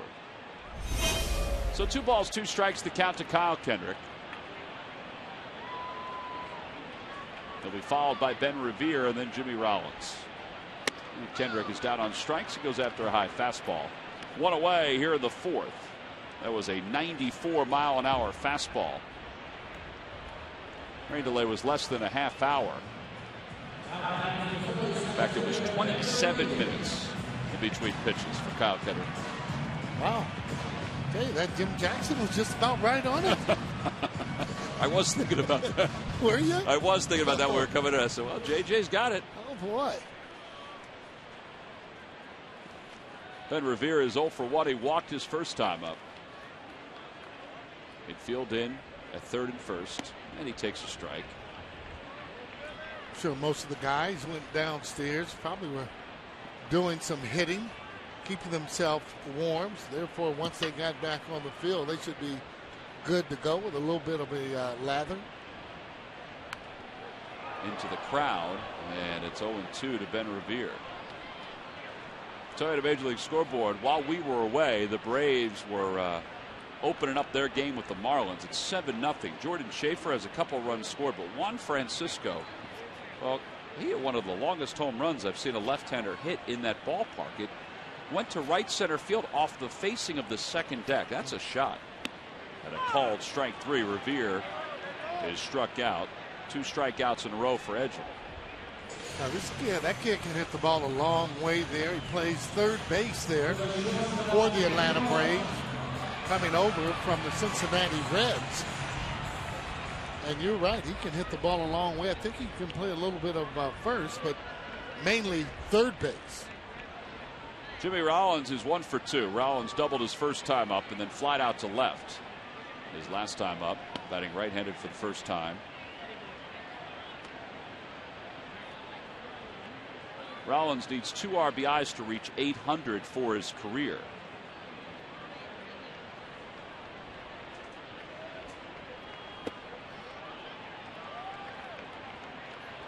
He's got a lot more years to go, but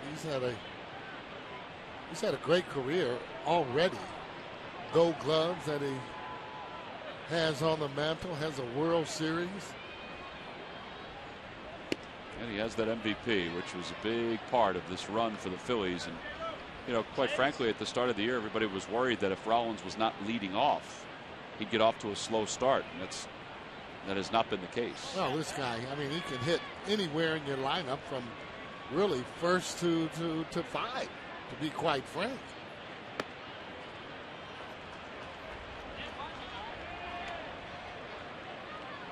See how he was tested right there on that high fastball. That's one of the things, though, that he should be smarter at already, and that is to lay off that high fastball. He's a good low ball hitter. Rollins hits one just foul. And Rachel recognized it almost immediately. Made a nice play. Well, Jimmy Rollins has been with the Phillies since 2000. He's the longest tenured athlete in Philadelphia in the 4 major sports. And a good player, and has been. It's a good point.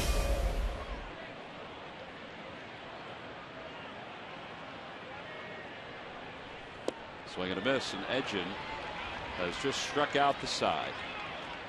You got 2 swinging, 1 looking. We've completed 4. We move to the top of the 5th inning in Philadelphia. The Phils on top by 3.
There are prorated season ticket plans that are available beginning at 11 games. All plans feature great benefits, including ticket discounts and postseason options. It's a great way to enjoy Phillies baseball and terrific promotions all season long. Order your tickets now by going to Phillies.com. Some of those promotions include the next homestand, where all fans against the Cardinals will receive the Expedex schedule magnet. And don't forget the Sunday that the Phillies wrap up the series with the St. Louis Cardinals, the 21st. That's an 8:05 start, and it is the Fanatics' birthday here at the ballpark.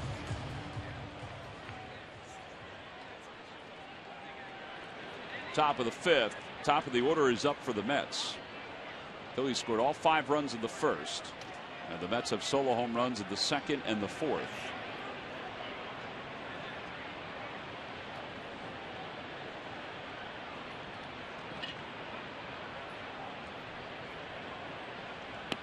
Valdespeed takes a strike. It's 0-1. Well, that's what he wants to do. Come back out, establish that strike zone. Needs to probably get a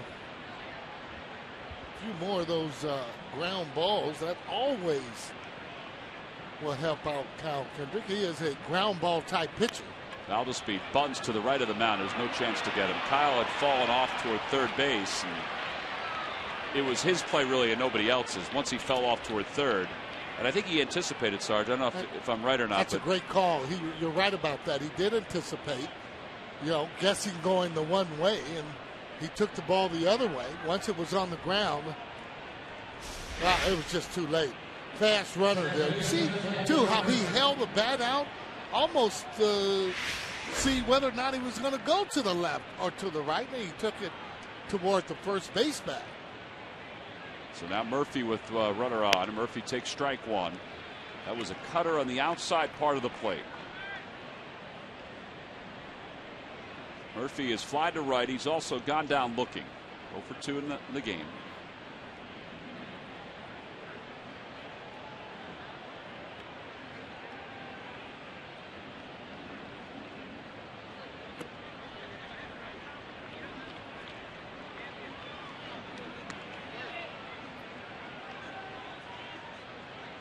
looking for a ground ball. Looking right at one of the fielders. That double play.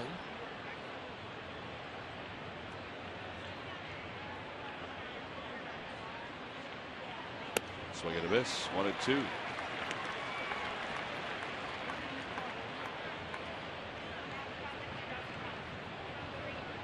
I tell you, that changeup is starting to be one of his better weapons, especially to a left-handed batter. Seems to get them off balance. That's what he wants to try and do. Keep them off balance. Well, we mentioned this before, partially. It's one of the interesting numbers coming out of last year for Kendrick. With that changeup, the opposition hit .213 against him. I mean, that's good no matter what the league average is. The league average was .245 against the changeup. So the batting average against Kendrick with the change of speeds was 30 points less than the league average. Outside, it's 3-2 with nobody out here in the fifth. See, and those are the pitches, the last two that need to be a little bit closer if you're going to get checked swings on those.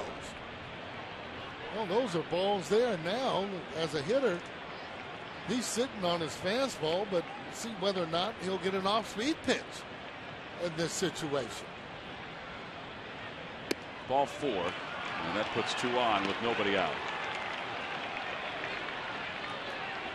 I hate to say it, but they may need to get somebody up soon. Well, usually when there you go. Usually when any pitcher starts to really throw up in the zone, could be an indication that he's getting a little tired. But I mean, he should not be. For me, right now, at this particular point. Eric Kratz is looking into the dugout, trying to get some signs from Mick Billmeyer, with runners on first and second, and nobody out. Just let them know whether or not he's going to go to third or whether or not he's going to go to second base. Usually with a right-handed hitter like David Wright, it'd be the second baseman that would take the throw. And a lot of times, too, if a guy hits the ball the other way and David Wright does that, they would have the shortstop covered. They're trying to throw out a runner.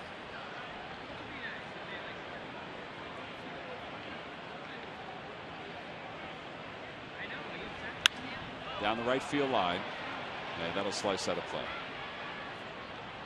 1 ball and 1 strike the count. David Wright is a career .301 hitter. His average this year at .267. He's put together a lot of at-bats. You know, it's kind of like you look at Michael Young. Wright has less at-bats than Michael Young, but both are .301 lifetime hitters. Says an awful lot about their consistency.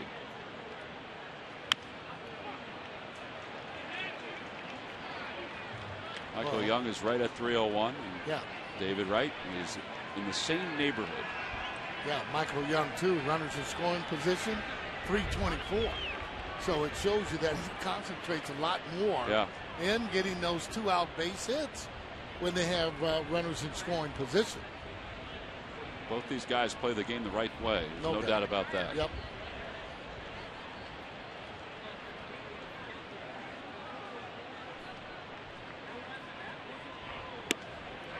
That's that one just missed. That was a good pitch. And those are the type of pitches that I'm talking about when I say, hey, needs to be a little bit closer to the plate.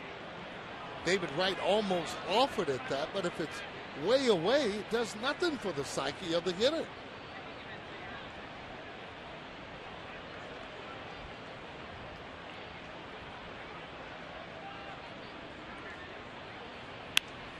Fly ball down the right field line. That's in no man's land, a foul ball. Thankfully, that was a foul ball. Cal making a great pitch. On the Toyota Major League scoreboard, the White Sox took the early lead. Nationals lead at 5-2, though. Ian Desmond has 3 hits, including a triple and a double.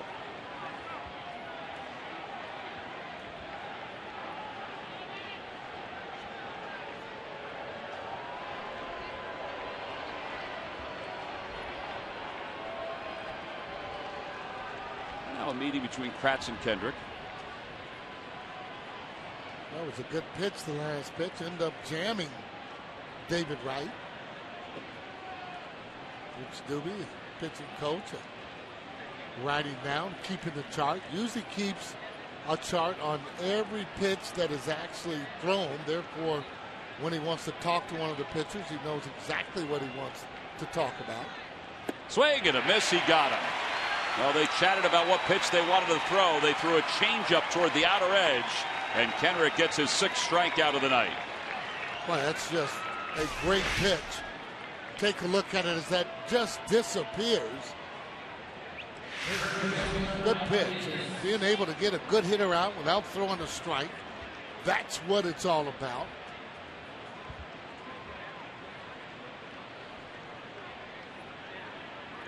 Well, now with one away, Ike Davis 0 for 2. He's flied to left. He's flied to center.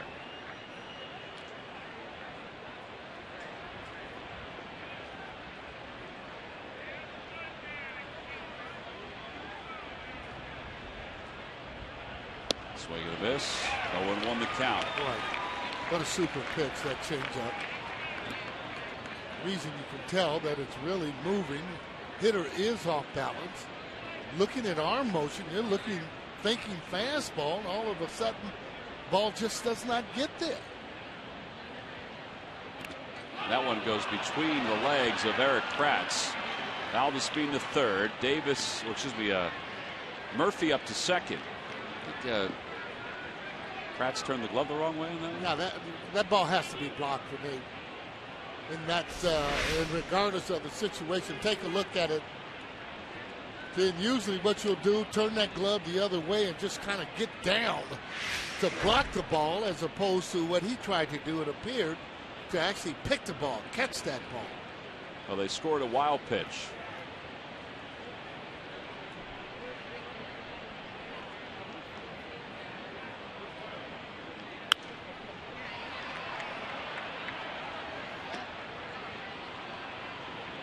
That's what's so good about the strikeout with David Wright, that you left the runners right where they were at first and third. Now you get a wild pitch. And now you have your runners at second and third. Ground ball to the right side could score one.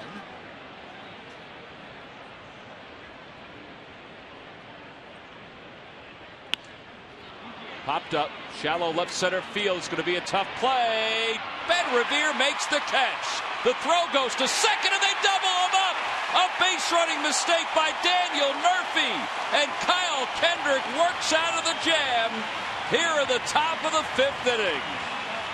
What a surprise when Ben Revere realized that Murphy was wandering off the second base bag. Hey, this is just a great play, because if he throws home, he won't get the runner. And look at the last minute. He ended up throwing to second base, end up getting the out. Way to go, Kyle Kendrick. We'll be back in a minute.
He's been walking around saying, "My bad," because of this particular play, Sarge. Yeah, well, he's got caught in no man's land there. If you're not sure, get back to the bag.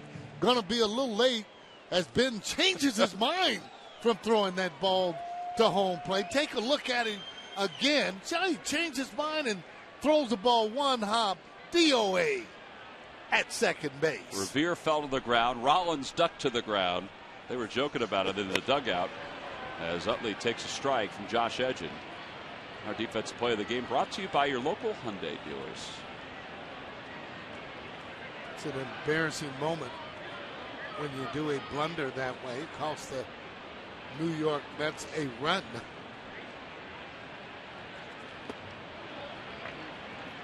It was almost as if he panicked, where he didn't know really where he wanted to go at all on the play at second base.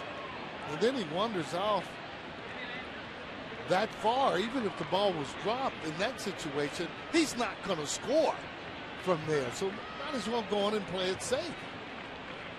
1 ball, 1 strike, the count to Utley. That was a huge play on so many levels. Obviously, it ends the inning, but yeah, I mean, if Valdez would have scored, it would have been a 2-run game. This is why, I mean, when you point out Michael Young running the bases, Chase Utley running the bases, it's really the norm the way that they're running it. But because guys don't really know how to run bases these days, those kind of plays, like with Michael Young or Chase, have a tendency to stick out a lot more. Swing and a miss, 2-2.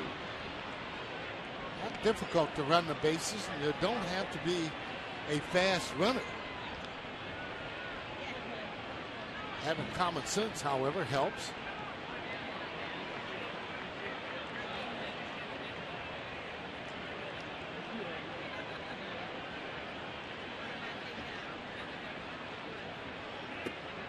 Outside and low, 3-2. How about this in the first inning as he goes straight away center field, showing you some power there. Legs are feeling good because you don't drive a ball like that unless you do have good legs.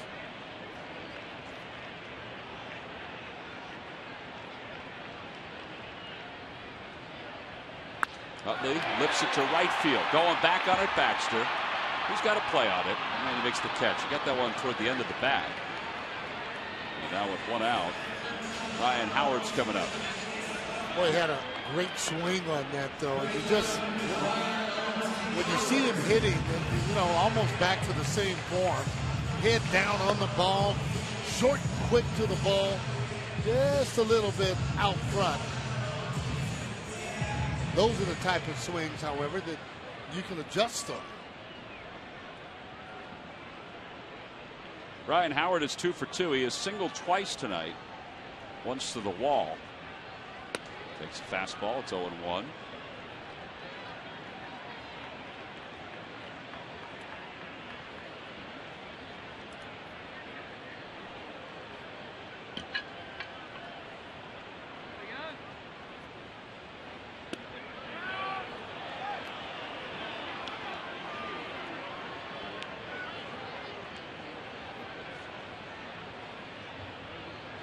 Seeing Howard do that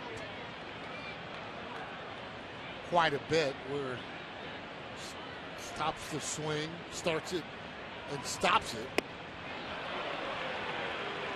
He's had so many at-bats so far this year where he has been in the hole 0-2, and it's, you know, it's difficult for him to get back in the groove when it's no balls and 2 strikes. Yeah, well, it's just no secret. Every time a left-handed pitcher is pitching to Ryan Howard, they end up getting that slider down and away. And the fact is that that slider that they're throwing there needs to be able to start at his hip. Not only that, it's got to be up a little bit higher if you want to swing at it. He's just running out of bat, not able to reach the pitch. Michael Young takes strike 1. So Edgin has 4 strikeouts in an inning and 2/3 of relief. Yeah, he throws good. Good fastball. He showed that he has a pretty good breaking pitch. And Michael Young promptly lines one to left center for a base hit. He'll stop at first. and he's now 2 for 2. How about 9 for his last 15 for Michael Young? Well, he does it his way, that's for sure. He's a line drive hitter. Hits the ball to right field a lot. Will pull the ball. MLB.TV is celebrating 11 years. Join the millions of fans and subscribe today. Watch every out-of-market game live online on your favorite mobile and connected devices. Visit MLB.TV today. MLB.TV. Baseball everywhere. Dominic Brown is homered tonight. He's also been intentionally walked.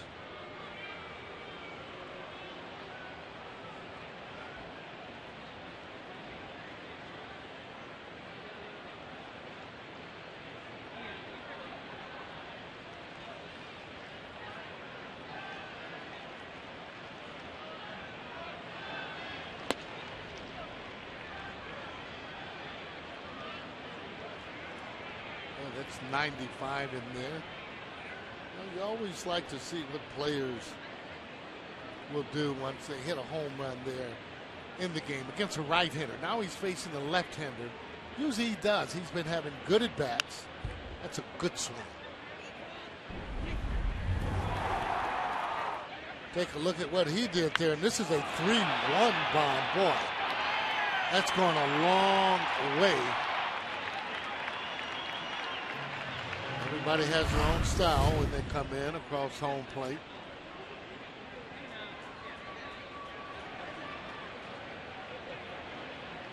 Dominic sends it toward shallow center field. Valdespin makes the sliding grab. And that'll retire the side. It hung up there long enough for Valdespin to get into the general area. No runs, 1 hit, 1 man left for the Phillies. And Valdespin has made a couple of these plays so far tonight for the Mets.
Game changer of the week is the 30-year-old utility player in his second season with the Phillies.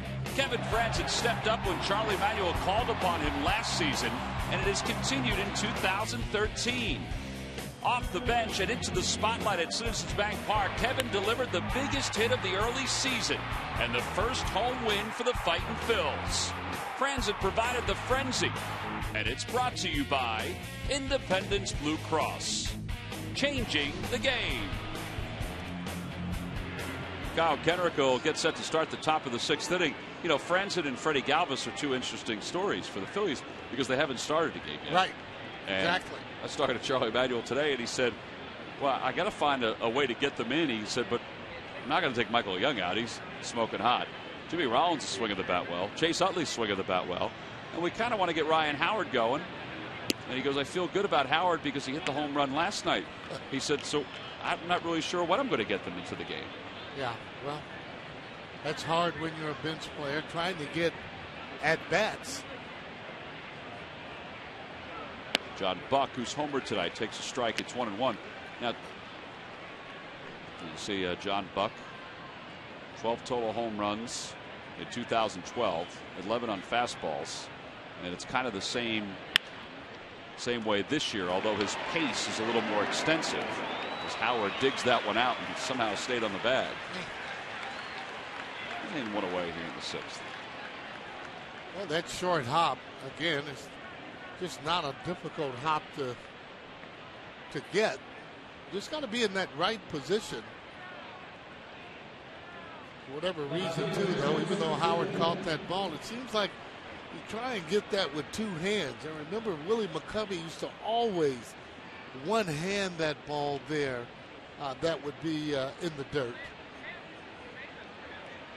Duda homered his last time.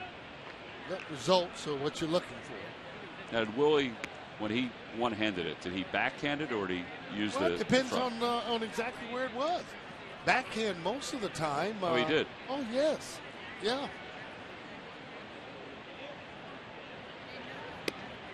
Outside 2-0. Not known for his fielding, more so for his hitting, but he took pride in being a complete player. Yeah, he wasn't a terrible defensive first Oh, baseman. not at all. Okay.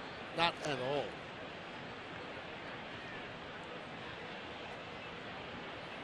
Two 2-0 the count to Duda. And it's now 3 balls and no strikes. Kendrick is zeroing in on 100 pitches. He's at 99.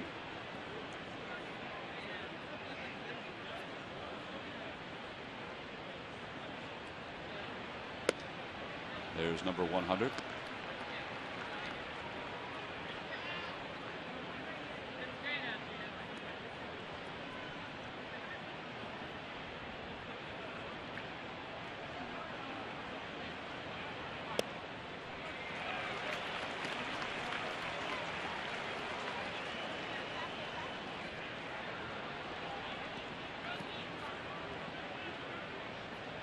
Trying to make the most out of the 6th full count of the night. And the pitch from Kendrick. Ground ball up the first base line. And there are 2 outs.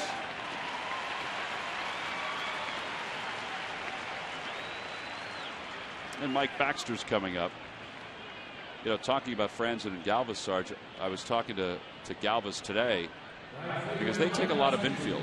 Oh, you know, yeah. Ryan Sandberg, one of the things that he's done since coming over, as a team, they take a lot of infield, but also individually, guys like Franzen and Freddie Galvis take a lot of ground balls. Now today, Kevin took ground balls at third base, as that ball is hit toward the right side of base hit, and Galvis took ground balls at second base. So they switch off. Yeah. You know, Galvis will take some ground balls at short. Franzen will take them at second one day.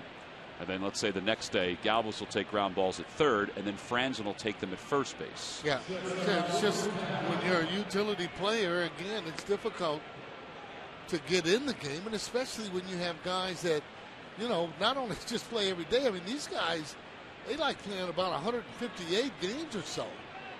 That's not a lot of games to take off, and I'm sure they're not going to play that many this year for sure, but you know, you got a fight on your hands when you go over to Chase Utley and say, hey, we want you to take a day off. Tejada takes high. It's 1-0. Well, Galvis said that he tries to make it seem like, he said it's not, but he tries to make it seem like it's a game situation. Yeah.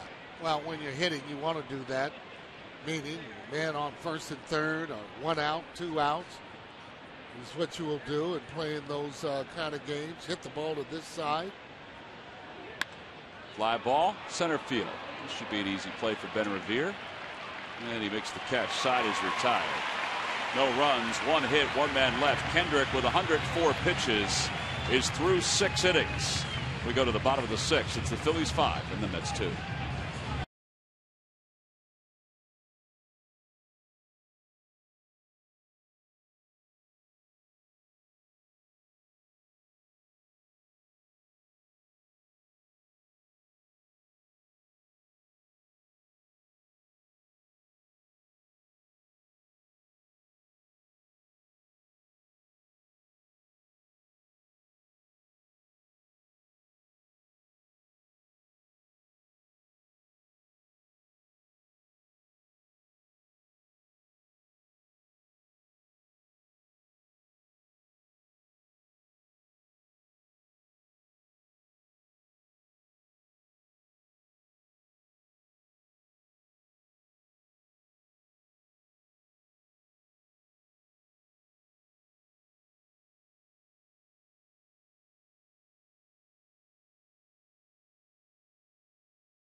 driving, it's not worth building.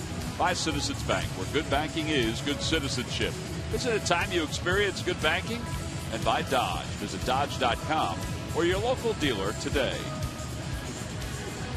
5-2, Phillies on top as we go to the bottom of the 6th inning here in Philadelphia. Well, Kyle Kendrick in between innings, over 100 pitches. Congratulated. He's a little disappointed about a couple of the pitches he threw tonight. Eric Kratz giving him a little hug. Charlie Manuel, a shake of the hands. Pat in the back by Mick Billmeyer. Troy Hawkins will take over for the Mets here in the bottom of the 6th after Josh Edgen threw 2 scoreless innings and struck out 4 in relief of Jeremy Hefner. Hawkins 4 games so far, 4.91 ERA.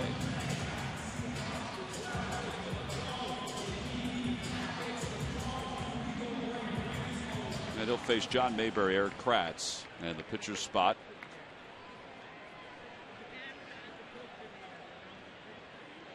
Opposition hitting .438 against LaTroy Hawkins. Now, he throws a hard fastball, but his fastball is actually straight most of the time.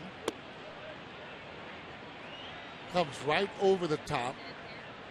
Therefore, hitters have a tendency to have a good look at his pitches. Usually, he's around the plate.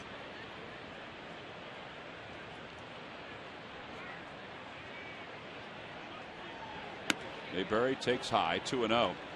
The Phillies have been trying to work on John Mayberry's stride. He asked Wally Joyner and Steve Henderson if there were certain things they could do to kind of shorten his stride.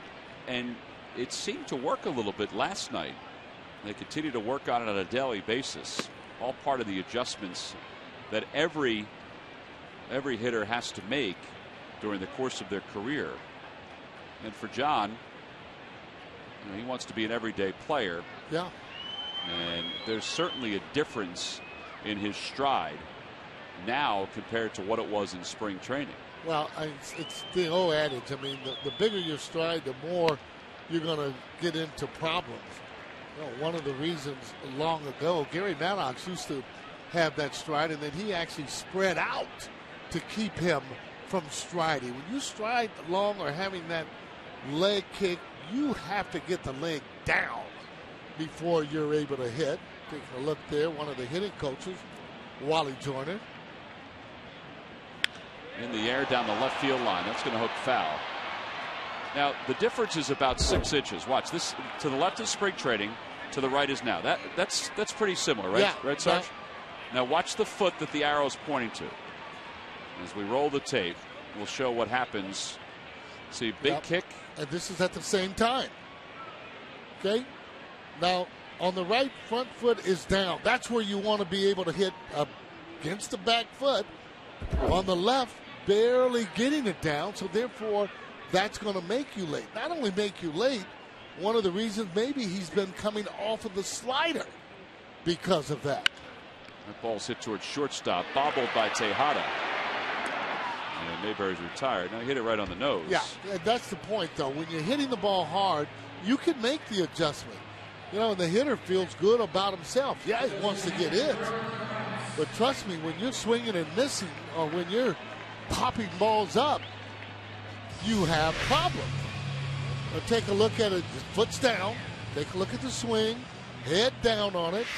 Just a little bit slow. Other than that, that ball is hit out to left center side.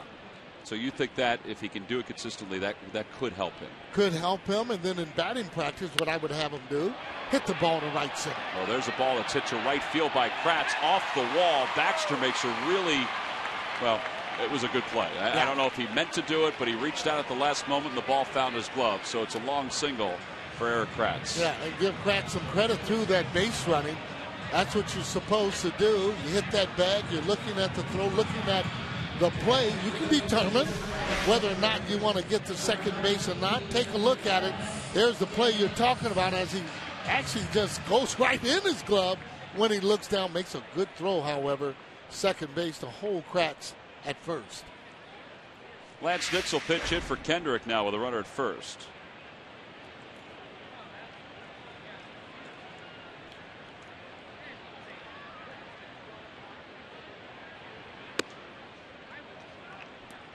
Nix is 3 for 14 so far. The lefty Rice, who we saw in last night's ball game, throwing in the pen for the Mets.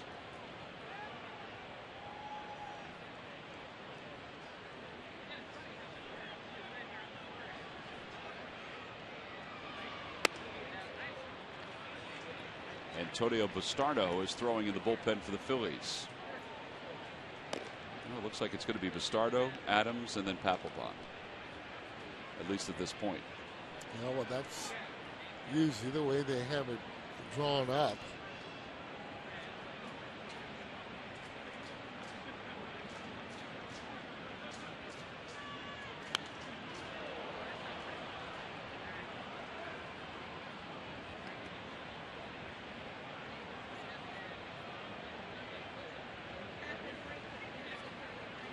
That's what makes you feel good as a team when you get down to where you know the guys can close it down, or at least have a good chance in closing it down to win the ball game.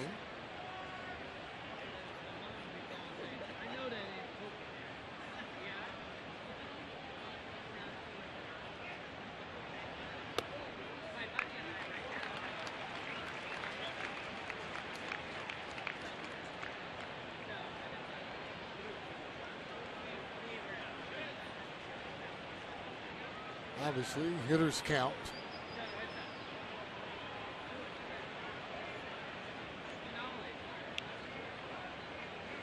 Ben Revere on deck.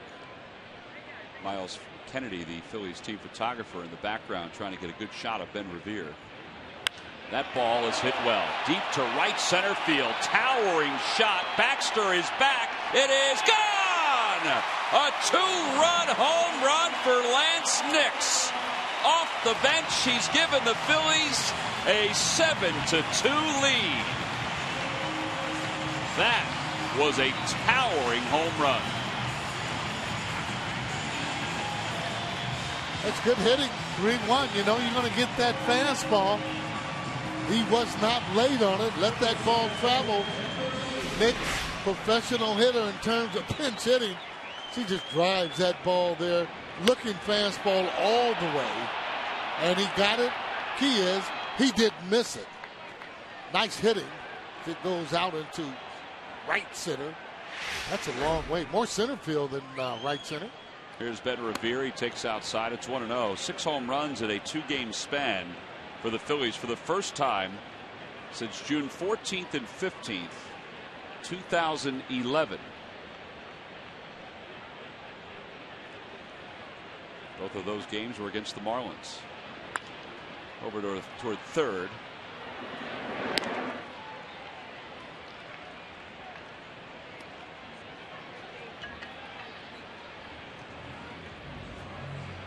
Well, for Lance Nix, his 3rd career pinch hit home run. Ahead of the 15 runs the Phillies have scored these last 2 games. How about that? Thanks to the home run. It's like the old days. Yeah. Tell you what, though, those are the type of numbers that pick a club up. You know, they're going to need that. I mean, there's still a long way to go, but you want to start hitting that ball and getting into that stride and winning ball games. It's all together.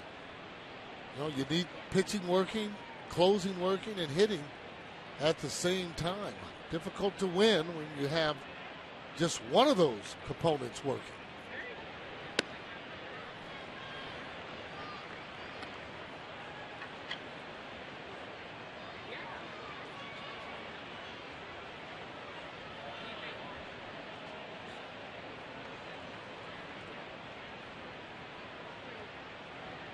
Rollins takes outside. It's 2 balls and 1 strike. Rollins is 1 for 3, a double and a run scored. He flat out to left and he struck out swinging.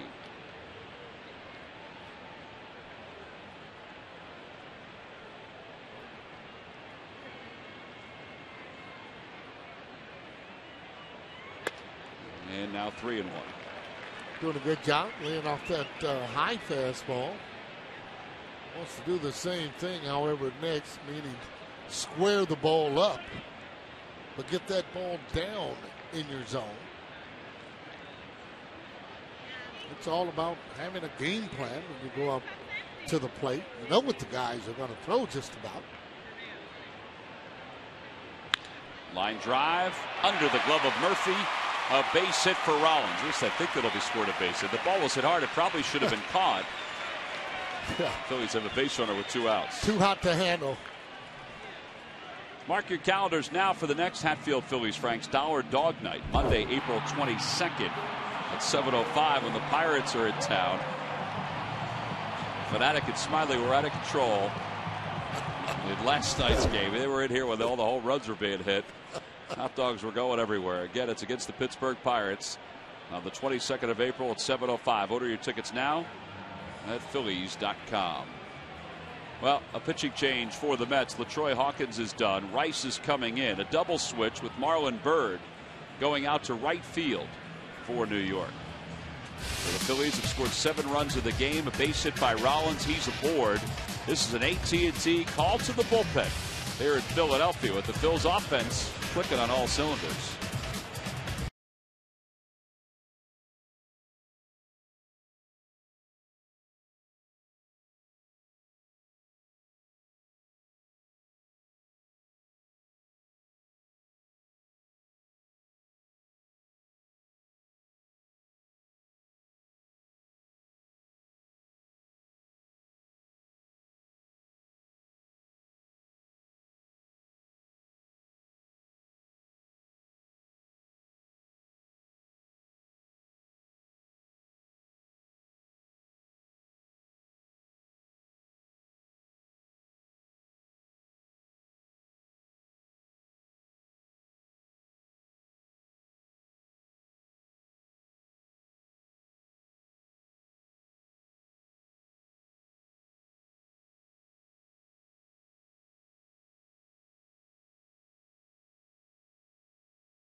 Bottom of the 6th inning, part of a double switch. Scott Rice will check into the ball game on the mound. Rice in his second game of this series, 1-0 with an ERA of 2.08. 3 strikeouts in 4 1/3 for the lefty.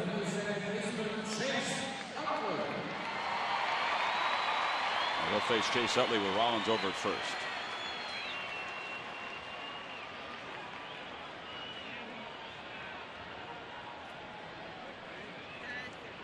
Utley tonight 1 for 3, homered his first time up.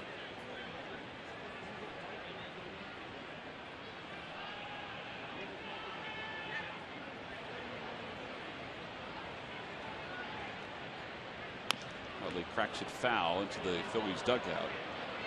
John Lannon was able to slide out of the way. Scott Sheridan able to move out of the way. There's Lannon to the left. Scott Sheridan, Phillies athletic trainer, to the right.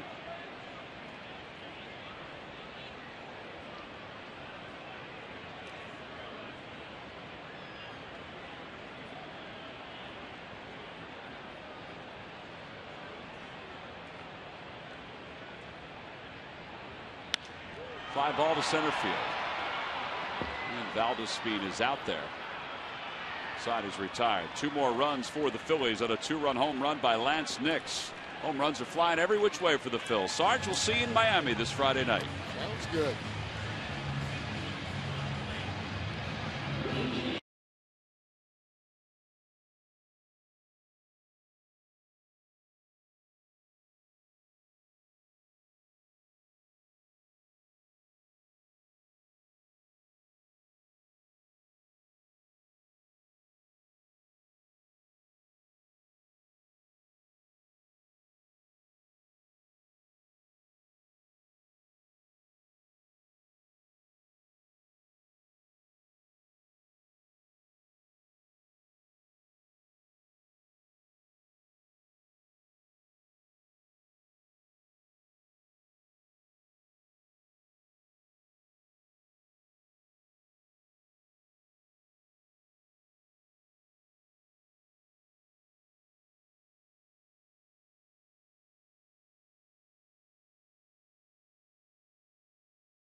time now for a Honda game. Summer's been warm here the last couple of nights. And the ball is flying out of here off the bats of the Phillies, especially John Buck's off to a great start with home runs. But look at the Phillies tonight. Chase Utley, Dominic Brown, Lance Nix. Phillies hitting homers, hitting them with men on base, scoring runs that way. Kyle Kendrick gave him 6 tonight. He will give way to the bullpen in the person of Antonio Bastardo here to begin the 7th inning. Fills up 7-2. All right, here we go. So Bastardo against Marlon Byrd to begin the top of the 7th. Phillies trying to close out this homestand on a winning note. Bastardo 1-0. 2 innings so far in 2 games, 1 strikeout, 2 walks. Byrd, who just came in as part of that double switch, but for the first time in this game. And he hits the first pitch foul. And it'll be out of play. One of the few times this year they've had a shot now at going. They like Bastardo in the 7th. That's the way they would like to draw it up.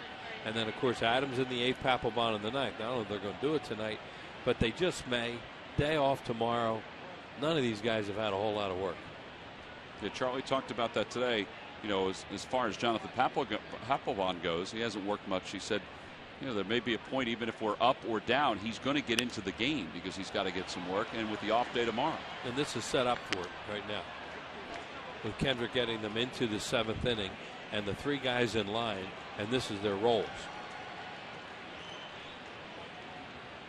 0-2 to Marlon Byrd. Overall a .269 hitter. No home runs, 4 RBIs. A little high with that one. 1-2 the count. Bastardo's a guy with great stuff. Just needs to get out there and work faster and throw the ball over the plate, and he can get people out. But when he starts nibbling, falling behind like anybody else, he'll give up hits and walks. Kratz was thinking about starting to throw that around the horn. It's a good pitch. It was close. There's a lot of flinching going on down there.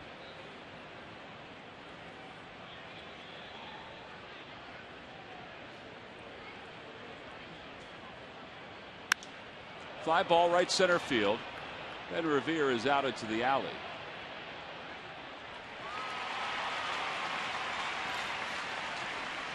And with 1 out here in the 7th, these lucky fans are tonight's Citizens 7. They were to receive a prize pack courtesy of Citizens Bank. Citizens Bank with the most 7-day branches in the Philadelphia area. To find a branch near you, visit citizensbank.com.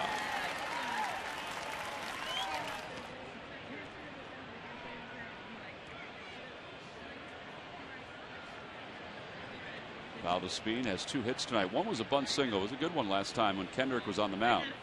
By the way, for Kyle, excuse me, Wheels, yep. 2 runs, 8 hits, 6 innings. Did a nice job tonight.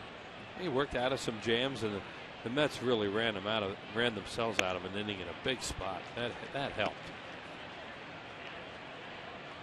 Let's say the other hit that Valdespin got was a little swinging bunt in the 1st inning. But Kyle struck him out with the bases loaded in a big spot.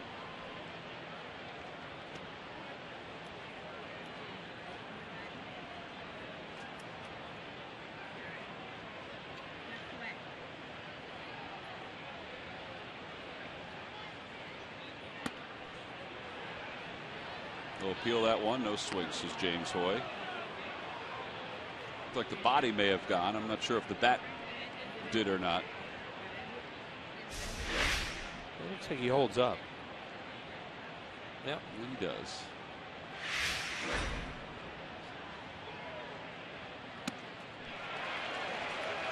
He does swing hard. He has no give up in his swing. Nor does he have it with 2 strikes.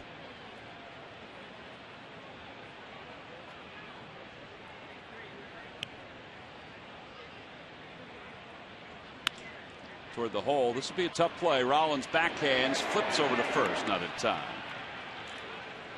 He can really run. So once the ball went to Jim, he's right. There's no shot. Well, Von Hayes is in the audience tonight. Yeah, Former Phil. He was here with Larry Christensen last night, hanging around outside. Saw him a little bit up here in the press box. Von is passing out some business cards.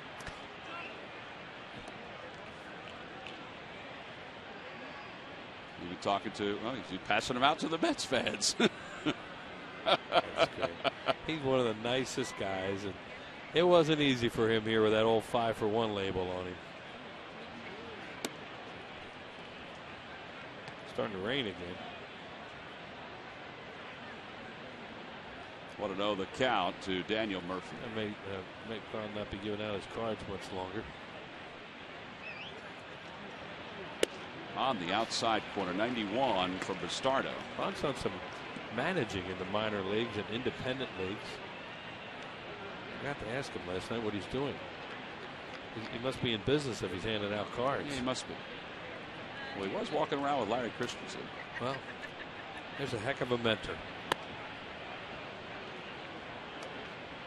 He bought LC's place back in when he's playing days. Count is 2 balls and 1 strike.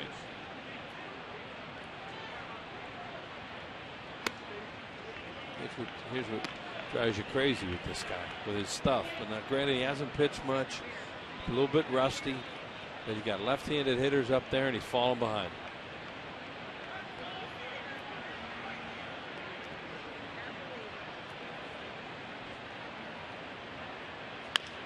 Over toward first. Ryan Howard has it, goes to second. Nice play by Rollins, and the return goes off Ryan Howard. Well, Jimmy Rollins made a fabulous play at second base to keep that ball from going into the outfield. See, that's not, in a way, that's the right play, but for Ryan Howard, it doesn't throw real well to second. You have a 5-run lead. You're in the 7th inning. You have an out right there by taking a step to your left, and now you almost have a second and third with David Wright coming up. But as you said, Tom, what a play by Jimmy Rollins to save the day on that one. The rain continues to fall. Look at Jimmy's reaction. Said, I tried to get the double play. Yeah, well, he's lucky he got one there. So Murphy's at first. David Wright's the hitter. 2 outs here in the top of the 7th.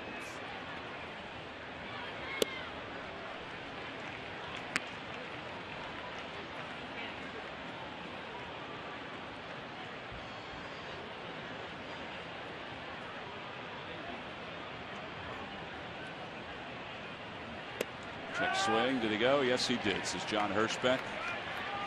And now it's 0-2. John's brother was a good umpire. Mark Hirschbeck was in the National League for a number of years, and I believe he had to retire with a bad back. And he was a younger brother of John. Very good umpire.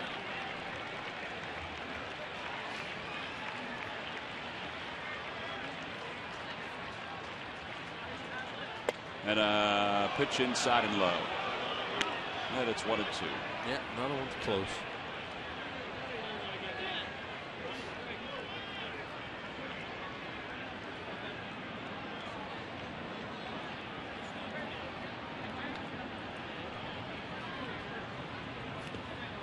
Now it's 2-2.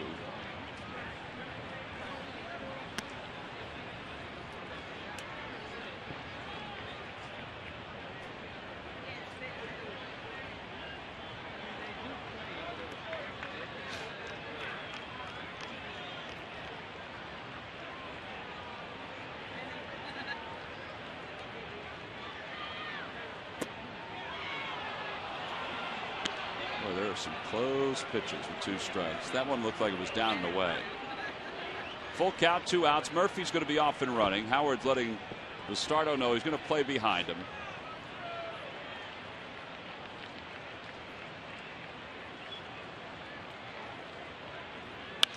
Fly ball, shallow right field. John Mayberry over a step or 2 to his left. Bastardo works a scoreless 7th inning. He does allow a base runner. Time to stretch here in Philadelphia. Phillies on top of the Mets 7-2 here in the final game of this series.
question one more time. Who is the Mets' all-time leader in games played with 1,853? I mean, we had that question before, and I think I remember the answer. I would hope if we had it, you remember it. Well, you know, someone can be a little obscure now. Ed Kranepool. Ed Kranepool is correct. Log back on to Phillies.com to find out if you're the winner of a Phillies prize pack. Thanks for playing. Dodge Stump the Fans. See the others on that list. David Wright is climbing. He's at 1271, counting tonight.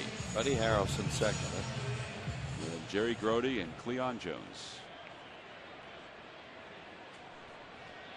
Cleon Jones, one of those guys that threw left and batted right. Ryan Howard leads it off against Rice, and the first pitch is on the inside corner. It's 0-1.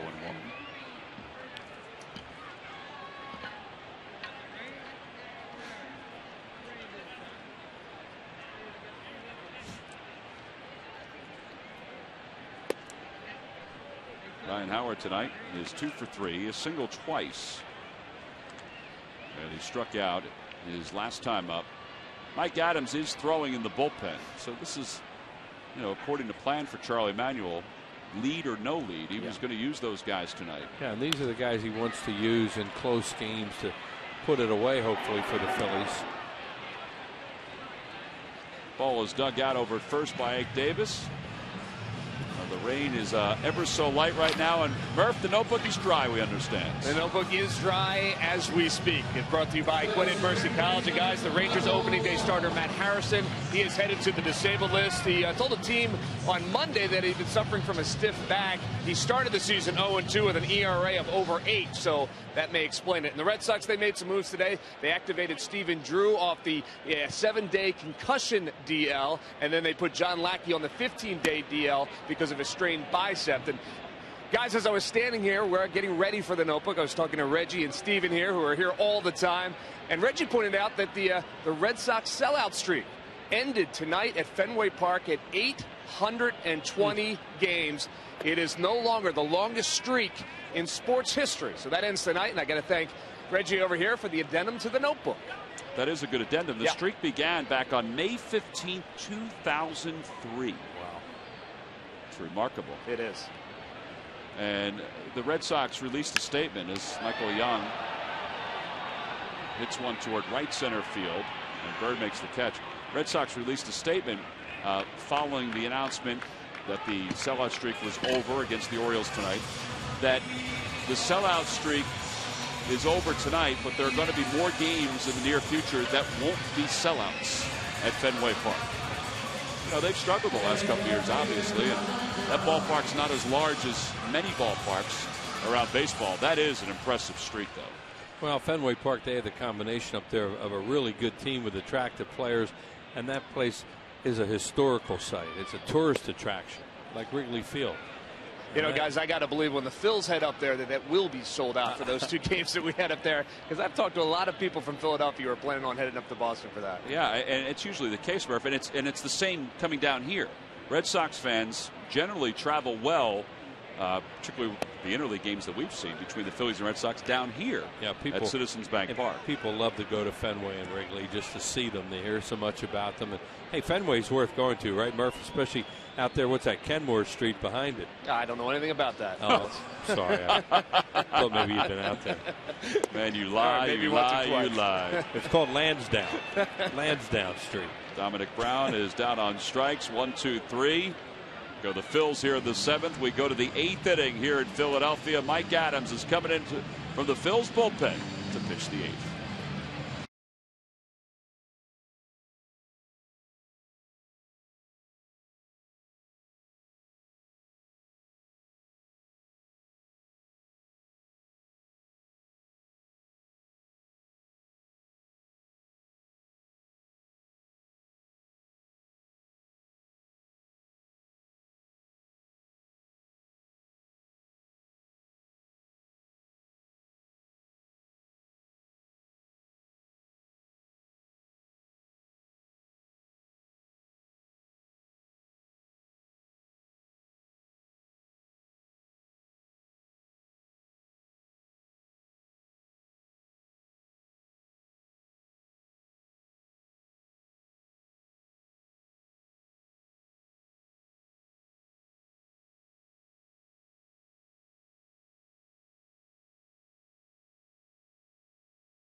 Visit your Honda dealer today for great deals. Only a Honda is a Honda.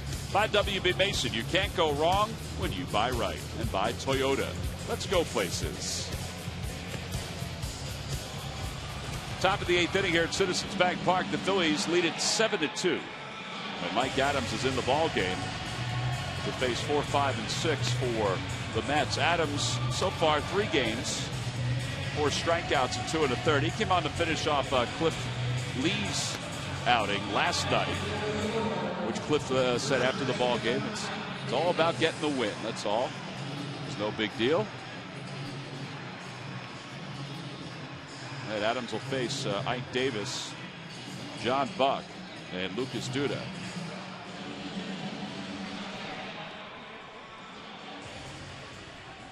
Ike Davis is 0 for 2.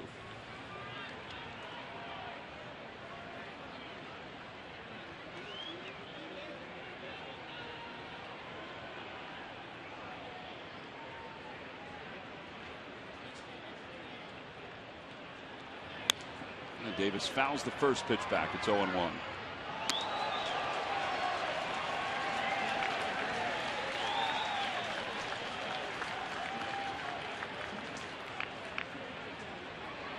Bobby Parnell, we haven't seen him in this series. He closes for the Mets, warming in the bullpen. Yeah, it's another situation where a guy needs some work to get him into a game, which, well, it shouldn't be a save situation.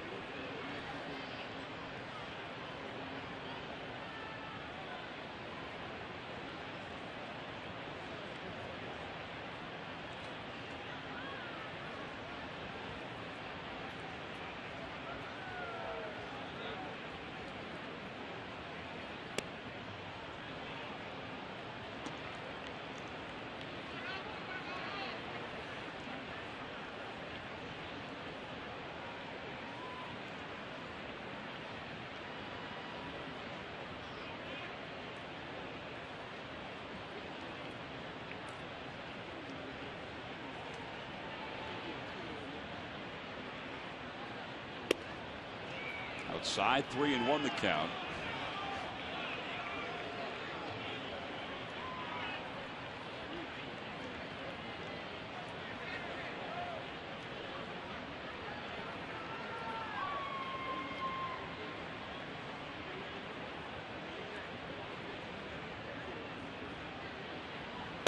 There's a strike. It cuts over the outside part of the plate.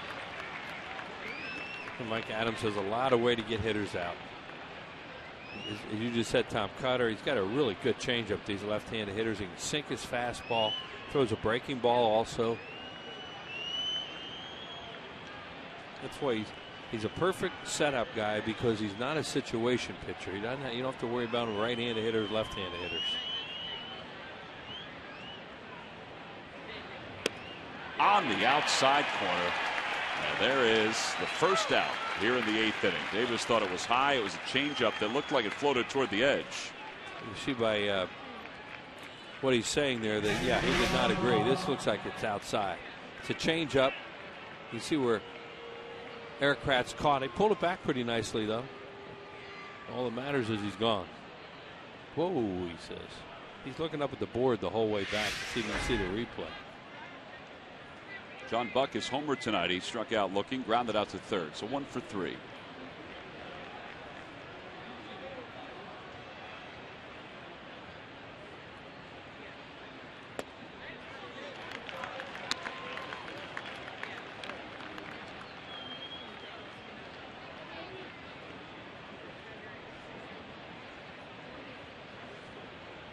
It's been a remarkable start for John Buck. 5 home runs and 15 runs batted in his first 31 at-bats.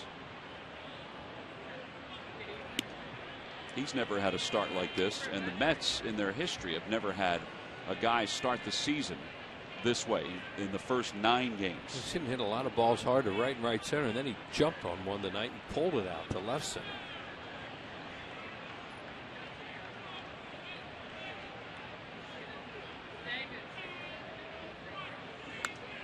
Out of play, and it's 1-2.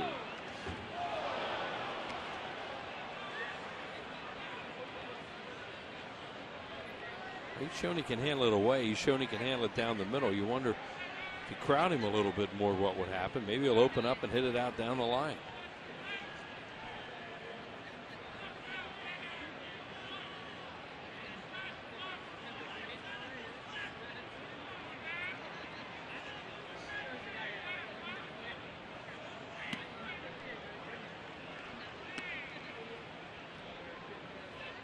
Mike Adams has that big follow through. He leaves the middle of the field open. Ground balls back through the middle. He's not going to knock a whole lot of them down. But that's also can be a little bit deceiving, I think, to hitters if they watch it a little bit.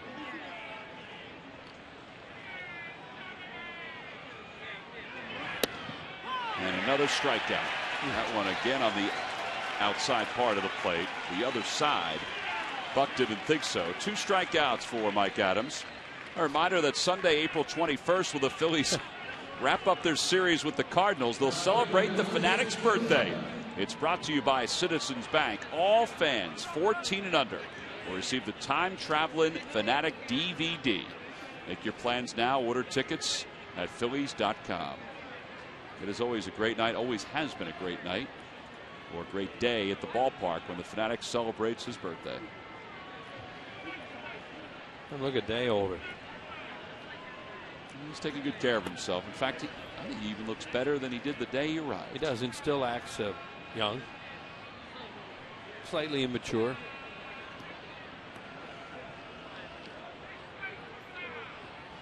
Lucas Duda is 2 for 3, doubled his first time up, homered his last time.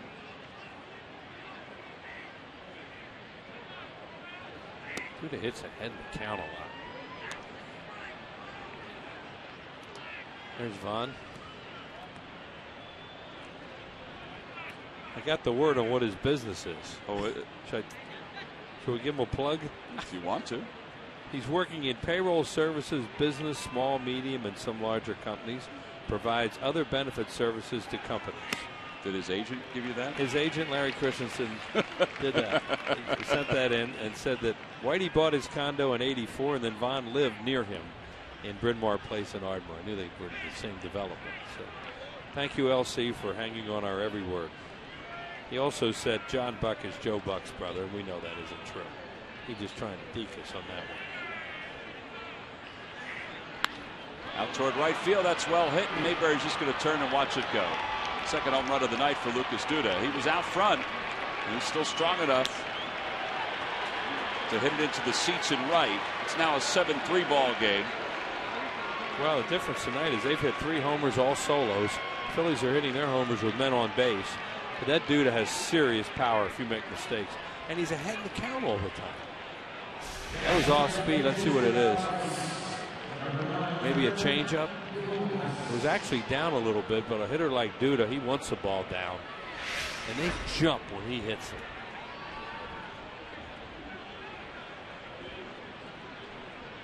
Now NYN will be the pinch hitter for the Mets that he takes low.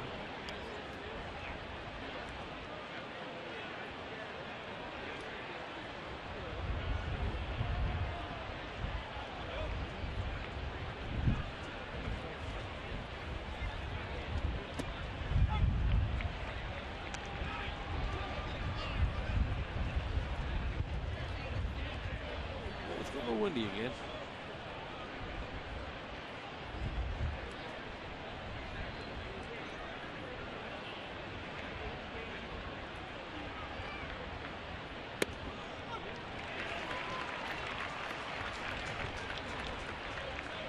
One and two the count to NYN. On the year, he's a 200 hitter. He's 2 for 10.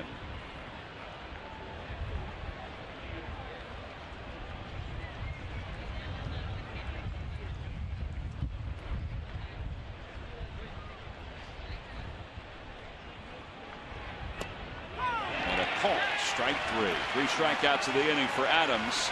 Sandwiched around a home run by Lucas Duda. Middle of the 8th inning in Philadelphia. Phil's on top by 4 with John Mayberry. Duda lead it off.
Highlights and exclusive analysis only on Pure Auto Insurance presents Phillies Postgame Live.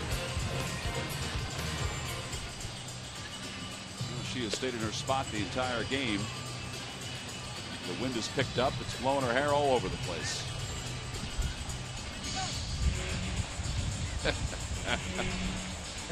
Must be another storm of brewing, Wheels.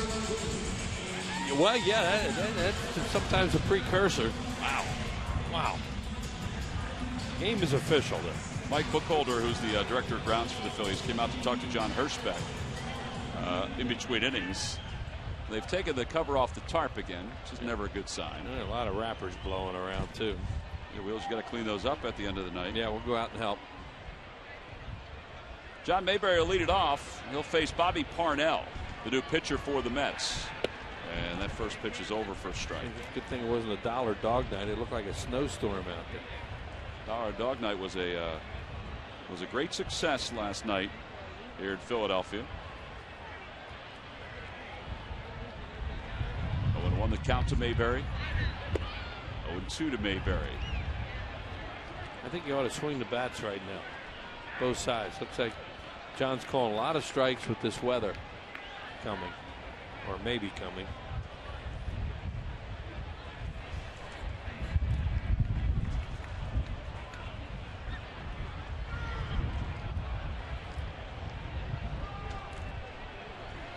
Swing and a miss, and one away here in the 8th inning.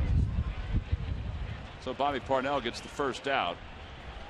Speaking to some of the folks around the Mets, they feel like Parnell has really turned the corner as far as his ability. Remember when he first came up, and he can throw in the high 90s, but a lot of that was straight. Now he's made some adjustments where he's taken something off his fastball. He's got a pretty good breaking pitch. Yeah, he was nice to hit off for left-handed hitters, especially when he first came up, because he threw real hard and nice over the top, down the middle fastball.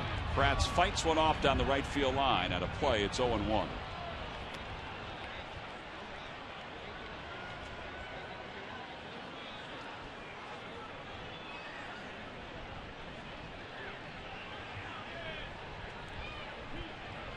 Kratz has singled. He's also flied out to center twice. Aldisby made a nice play on one of his pop-ups towards shallow center. Fastball for strike 2. It's so there you go, 98 miles an hour. Right. But last year he came up with a curveball. He never had that before, and it's such a good change of speed for him off that big-time fastball that he has.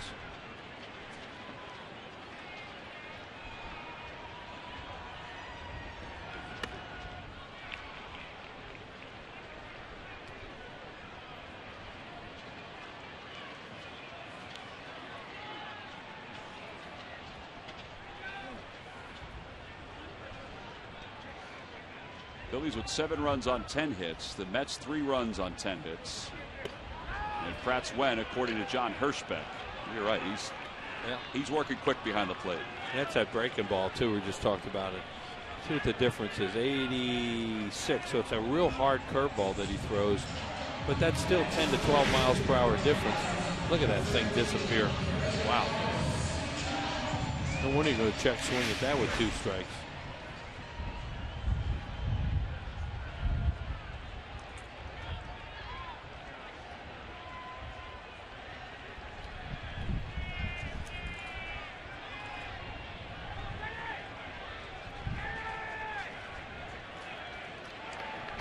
Galvis a swing and a miss as he pinch hits here in the 8th inning.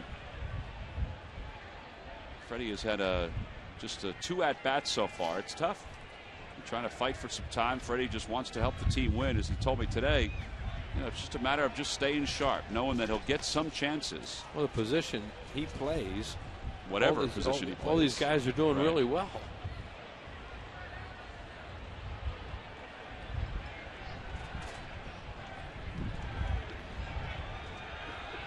To the count. Out toward left field. Duda was playing shallow. He should be able to recover and does. He finds the baseball instead of a hot dog wrapper, puts it away. Jonathan Papelbon tuning up in the bullpen.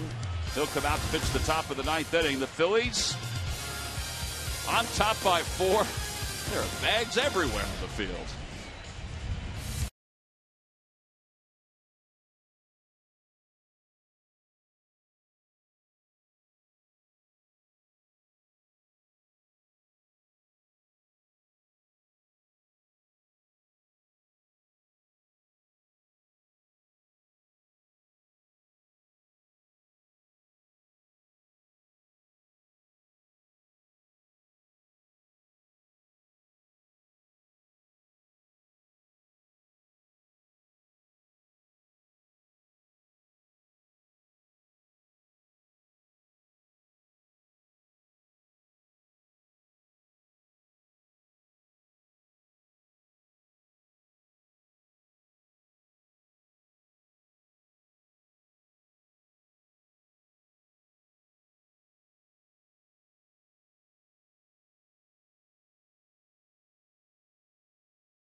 Series victory in the first 3 they've had this year. On top 7-3. For years, StubHub has been the place to find great Phillies tickets. And this season, you can get more with your tickets thanks to StubHub Fan Rewards. So get to StubHub and grab your seats today. Jonathan Papelbon into the ballgame for the Phillies.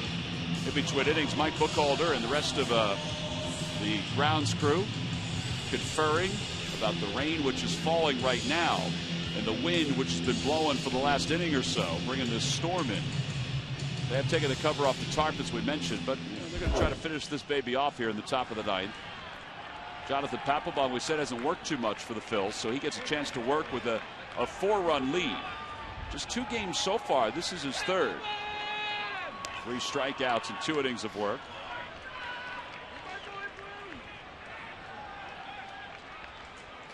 Ruben Tejada leads it off and takes a strike. It's 0-1.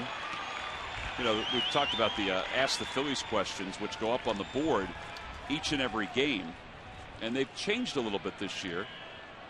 Some of the questions that have been asked is, what is your favorite baseball movie? Who's your favorite, you know, if you were a superhero, who would you be? The ball is hit back toward the middle, a base hit for Tejada. Well, Papelbon has been the last guy that has answered the last couple of questions because he's been a little off with his answers. Funny, but off. His favorite baseball movie, when asked, he said Terminator. Yeah. Arnold Schwarzenegger. And then today, when he was asked up on the board, if he were a superhero, who would he be? He had to think about it for a little while, and he said Skeletor.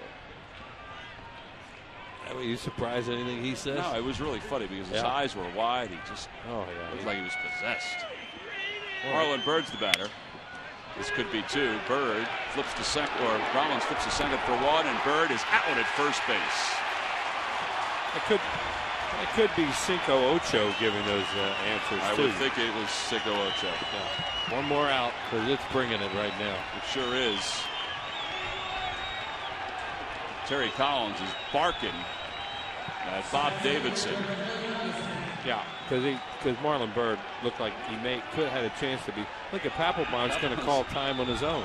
Can't do that. Go back out there and get the game over with. Come on. Talking to Hirschbeck, he's saying, "Come on, let's go, let's get out." And Hirschbeck said, "Well, no, let's get back to the mound." Right. And John has already shown that he will call some strikes if you just get it close.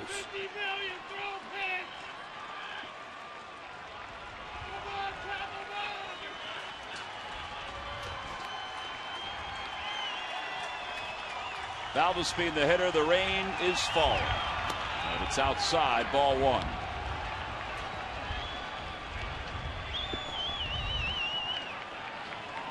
They really don't want to do an hour-and-a-half rain delay with 1 out left in a 7-3 game.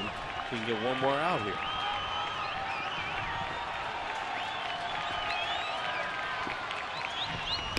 Swing and a miss. 1-1. Lightning flashing out over the scoreboard and left.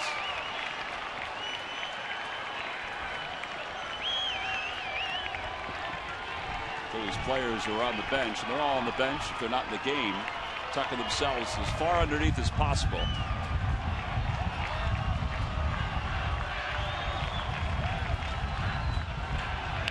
On the hands, Michael Young, Eric Kratz over toward the Mets dugout, and now it's 1-2.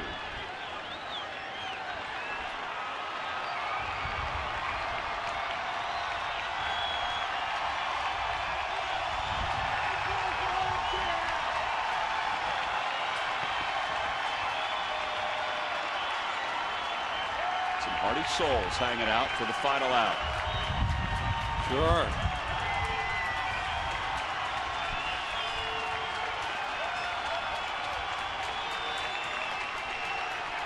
One-two pitch. And a called strike 3. Valdespin goes down looking, and the Phillies have won the series. They've taken 2 of 3 from the Mets, and they win it tonight by a final score of 7-3. Thanks in part to the long ball. Dominic Brown, a 3-run bomb in and out of the second deck in right field. And Papelbon closes this ball game out just in the nick of time. Well, after losing game 1 the way they did to Matt Harvey, it's been nice to see the Phils bats respond and come to life in these last couple of games against the New York Mets. 7-3 the final score. Our W.B. Mason deliveries of the game with 3 home runs by the Phils. Phillies with 6 home runs in the last 2 games, 3 last night, and how about 3 more tonight? There goes Chase Utley out into the hedges and dead center. That was a long one. That got him off to a good start. Then Dominic Brown looked like he had a changeup into the second deck over the Budweiser sign. That got the Phillies up 5-0 at the time. And then later on in the ball game, Lance Nix comes up against LaTroy Hawkins as a pinch hitter, and he hits one well out to right center field. Phillies with 7 runs tonight on those 3 home runs. That good pitching from Kyle Kendrick and 3 guys out of the bullpen, and win their first series of the year. 2 out of 3, and that's our W.B. Mason deliveries of the game. Phillies have also pulled it within 1 game of 500. Here's the final out. Jonathan Papelbon able to find the strike zone. Beautiful pitch to get Valdez Speed wrap up this ball game.